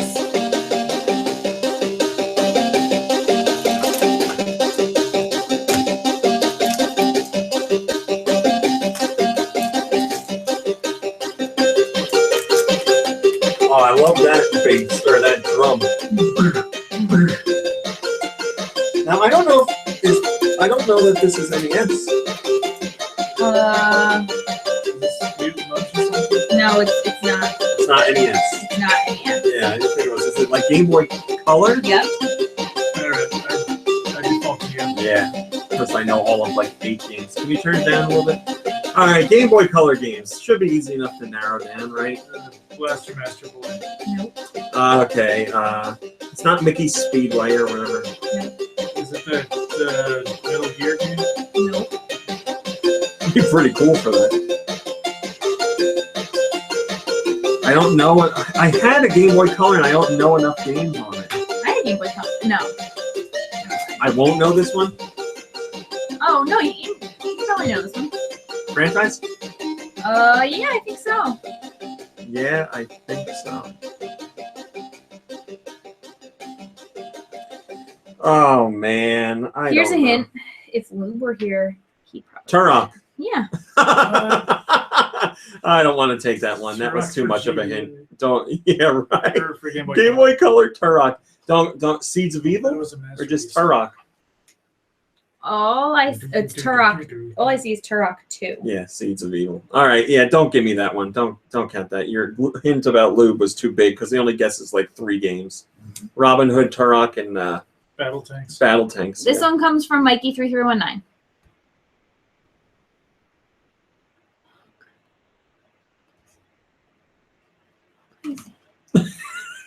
Stay calm, Mom Brain. Don't do this to me. Don't stop double clicking so many times. Just wait. I think it might be time to update your. It's updated. No, I mean as in buy a new one. Yeah, you doing that, Daddy Warbucks? Is it really that old? The Chromebook? When did we get that? We were in the apartment. Is this the last I song? remember No, Of course not. it's not. Oh, let's try this one.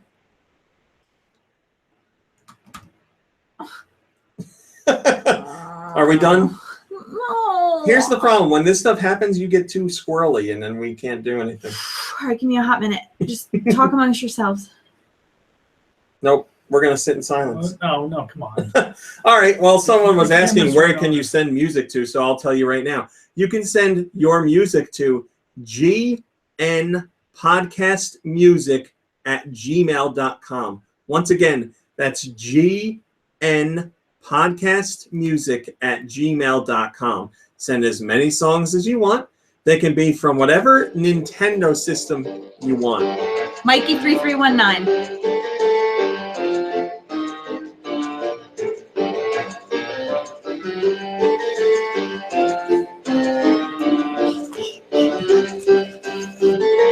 Luigi's Mansion. No. Something about like pirates. Nothing about pirates. I was Oh, gonna get second. thank you, Tom Clayson.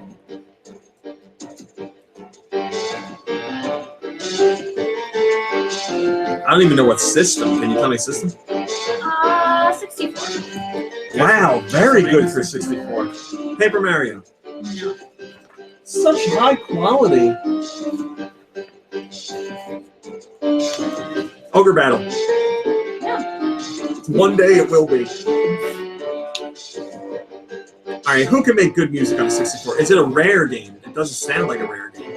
I don't think it's rare. I think it's Ocean. The beat is rare. Well, don't tell me that. Ocean. Jesus Christ, I haven't thought about Ocean in forever. Licensed stuff. Did you say it wasn't licensed? Did I ask? Oh, it's licensed. Oh, okay. Ocean licensed stuff. What garbage is this? I couldn't tell you. Licensed garbage on a 64. Well, Damn it. We don't know for sure that it's garbage. I'm just kidding. It's Ocean. Waterworld. Yeah, right. Not so much. All right, let's think of the type of song. It's got a Latin tempo. It's got an ethnic feel to it. Like I feel like it's in like a ballroom. Like people will be dancing, or like you're in a mansion and you're like sneaking around.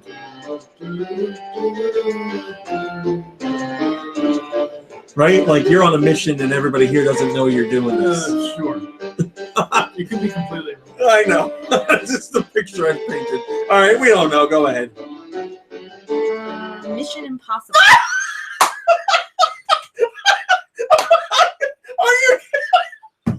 Are you kidding me? I love God that. damn it! But this is so funny. I want to know the level it's in now. Well, did you hear the picture I painted? Yeah, you were pretty spot on. God damn it! I was there, man. Whoever composed that music, they put me there. It's probably that level. Probably has nothing to do with that. I can't believe that. All right. Well, we have one last song, and it comes You're on from a mission. I feel like it's impossible. Glitter Bubble 3. You started off good, man.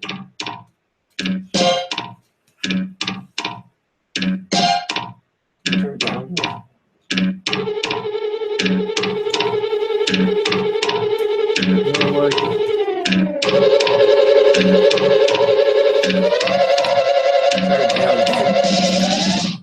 All right, is this Super Nintendo? Turn it all the way down. Yeah. Okay, could be RPG. It's not an RPG. As far as I know, it's not. Okay, now I feel like it could be Space Shooter. It's not Space Shooter. Is it a licensed game? It is a license. God damn these lights. Lawnmower Man. No. Jurassic Park. No. Terminator 2. No. Krusty Super Funhouse. No. Something Warner Brothers. Nope. James Bond Jr. Nope. Something Simpsons related. Nope. Goddamn license. Power Rangers. Nope. Turtles. Nope. It's a comic book character. Nope. Well, that narrows it down a lot.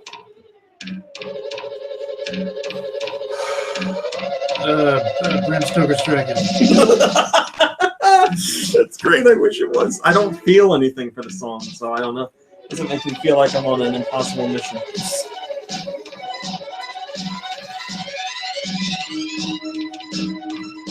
Is it a TV show? No. Is it a movie? Uh-huh. True Lies. Aliens. Aliens. Alien 3. Aliens 2. Alien. Alien versus Predator. Yes. Alien versus Predator. I think that one's good. All right. What? I think that game is good. So game. you I got. thought that's what I I was heard. thinking of Did you get Turok? No, because Okay. you said lube. So you got Alien versus Predator. Beep, bop, bop. So you got Beep, bop, bop. one. You Love didn't get that Golden Alien versus Sun, Predator right? Center. We got Golden Sun, yes. Okay, so 2, 3, That's 4. true. Broth is laughing because I said Aliens 2, which is not a thing. You got 6. We only got 6? Oh man. Right? You got Kirby. Yes. Let's Tap. Yes. You didn't get Neon Genesis. No. You got Adventure Island. Yes. You got Pokemon. Yes. You didn't get Lego City. No. You didn't get Golden Sun. Yes, we got Golden Sun. Oh, okay. Remember, I got it. Right. You didn't get Turok. No. You didn't get Mission Impossible, but you got Alien versus Predator. Yes. No, I didn't get Mission Impossible. Even do you have any information on that Mission Impossible song? Embassy Fun. Embassy what? Embassy. Embassy Fun. Well, it's Mission Impossible. Expect the Impossible. Yeah, I'm sure that's the subtitle. And the song is called Embassy Function. That was so spot on. You know they're dancing at a function. Thanks, Mom. I never doubted you for a second. I paid to do that picture. All right, again, you send your music to gnpodcastmusic@gmail.com. Send whatever you want. Send however many you want. Just make sure it was on a Nintendo system. Mom Brain, any special requests? MP3s? YouTube links are fine. Yeah, doesn't matter. Just make most sure. preferred YouTube links and MP3s. I feel like YouTube link is really easy to do. Yeah, except that, well, yeah, it's fine. The only thing I would request is when you send it to me, please send me the name you want me to read live. Your name. Send me the name of the game and the system it's on. So your name. Your name. Name of the game. Just whatever name you. Of the system. Yeah, whatever you want to be called. Right. There you go. And send it to gnpodcastmusic@gmail.com. And we don't do them in order of when we get them. Mom Brain mixes them up. So if you send one this week and you don't hear it next, don't be upset. We will get to it. Yeah, I mean, I try to go oldest to newest, but every once in a while I throw in a new one. So like I said, load your emails up with however many you want. All right, that's a show. That's a podcast. Sorry about the false start. Thanks to our new friends that came in and watched live. Thanks to our new friends. Shouldn't we say apologies to our new friends? Oh, yeah, I apologize to you guys for having to watch this. And thanks to those of you in the chat. I got you. I got the YouTube chat. We're good to go. I got my regular chat, the GoNintendo old school chat. I got all of you. We're good. And now's when I end the show, but then we do the little quick after show while it exports, which takes like another 5 minutes, and we talk about whatever the hell we want. So thanks for watching, and thanks for listening, and we'll see you next week. Goodbye, everybody. Goodbye. All right, regular show done. Now it is being exported. That's funny. I said regular show done, and regular show is done. Regular show's over. All right, this is your after show. We can talk about whatever you want for the next 3.5 to 4 minutes. Anything you want. If you got a question, yes, Joe Shabadoo, you got it. The younger, sexier chat, the YouTube chat. If you got a question or anything like that, you feel free to ask right now, and I'll answer it. Do we have a certain schedule, says Rob? Yes, Rob, we do. Our schedule is we record every Saturday at 3:15 p.m. East Coast time. If that changes, it is most likely going to be on a Friday. But when that happens, I put out an announcement on the GoNintendo Twitter as well as the GoNintendo.com website. So I let people know about that. But our regular time is 3:15 p.m. East Coast time every Saturday. We have been doing this for 598 episodes straight. There has not been a single week where a show was missed. We've got all 598 in a row. And I've been on all of them, I think. Yeah, I haven't missed a single one. There's been ones where I hardly had a voice. There have been ones where I was sick. But the show must go on, damn it. So we will always be here. And thank you for joining us. How long did it take to grow my beard, says Jacob. Mom Brain, you got an answer for that? Couple years. Couple years. I mean, right now it's not. It doesn't seem to be really growing anymore. I think it's growing wider and it's growing whiter. But yeah, length, it needs a trim. No, Those scraggly bits. And nothing up here. Look at this. This is a natural friar tuck growth. This is what happens. This is what life has given me. It says, hey, you want a hairstyle? Here it is, the friar tuck. Enjoy it, asshole. But it gave me a beard, so I go with the beard. What's I gonna say? I miss my hair. You have nice hair, Mom Brain. Thank you. Carefree Captain, yes, there will be plenty of unboxings. Rocket says, I'm still on a My Parents Play backlog. Just finished Wheel of Fortune. Game show episodes of My Parents Play. My personal favorite. Mwah! I love them. If you haven't seen the Family Feud episode yet, featuring Mom Brain, get excited. That's a fantastic one. Sam says, do you think the lack of analog triggers on the Switch could be a problem for third parties importing games that will be on the other big two?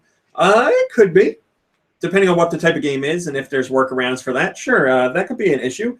A stumbling block, and depending on the game, it could mean that the game just wouldn't make sense on the system, or it could be something easily handled by another aspect. So I don't know. Could be an issue, sure. Guy Bonds, we have done Prices Right for the Wii with My Parents Play. Nico Darunia says, how's your dad doing in the basement? Great. We don't talk about him. He's very close to us in the basement right here. And if he hears his name or his food bowl getting jiggled, he gets very excited. And I mean, it's only Saturday, and we let him back out on Thursday, so he's got a lot of time. We don't want to bring it up too much. Carnictus says, who is your favorite person to host with? I'm gonna say Nikki Hill, because he is so weird, and I mean that in a loving way. His unique perspectives and his strange ways of thinking and his different methods of approaching discussion always entertain me. I feel like he is a very special something to the podcast. I feel like everybody is a special something to the podcast, but I feel like everybody shares similar elements, but I don't feel anybody could duplicate what Nikki Hill does. So that's my pick right there. Megan Jacob F says, I've seen your cat for many years, but never learned its name. The cat's name is Comanche. That's the name he was given. He was a rescue cat, and that's the name he came with. We did not give him that name. But because that was his name and he knew it, I felt it would be bad to change his name. I am not a huge fan of Comanche anyway, the name, but I wanted to stick with it. Who picked him out? You did. I did. And for many years, how long you we have regretted now? it. 5 years? Uh-huh. Just came from the vet today, or this week. Clean bill of health. Going good. Healthy dumps, healthy eyes, healthy teeth, healthy heart, healthy weight. His ears are scritchy, so we've got a little bit of a ointment situation. Night Dragon Eye says, have you tried the Pro Switch controller? Yes, I have. I played Zelda with it, and I greatly enjoyed it. I felt it felt nice in my hands. I had no problems playing it. It felt very natural, like a traditional controller on other platforms. And I felt the motion controls worked really well because I was using motion controls for fine-tuning my aiming in Breath of the Wild for shooting a bow and arrow and stuff like that. And it felt wonderful. Felt very nice. I don't have any complaints. The only thing I said is the buttons that A, B, X, Y are bigger than you're used to on Nintendo controllers. They're a sizable bit bigger.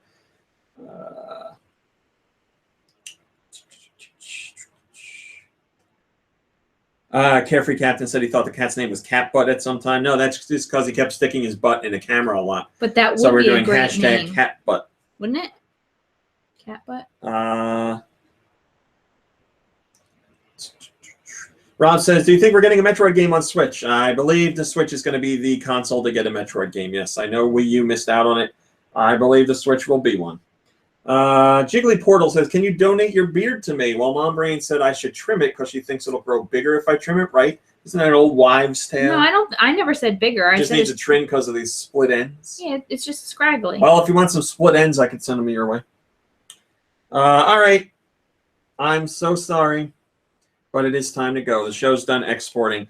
Thank you very much to the new people in the chat that joined us, and as well as thank you very much for your support of the YouTube channel, and thank you equally to the old fans of the podcast and the site over in the old chat.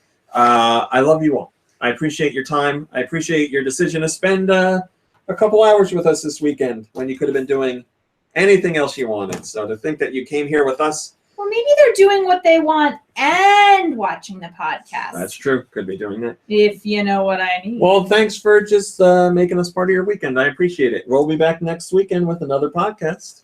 That's episode another shovel show. 599. I got 2 weeks to think of something fun to do for the 600th episode. I'll make a cake. Well, that doesn't really come across like on the podcast. But all right, thanks for watching and listening and hanging out. I'm going to be leaving, so you go do fun things and enjoy your weekend. You know, I'll see you in some other videos on YouTube, but I'll see you live next Saturday. So take it easy, and we'll catch you later. Goodbye, everybody.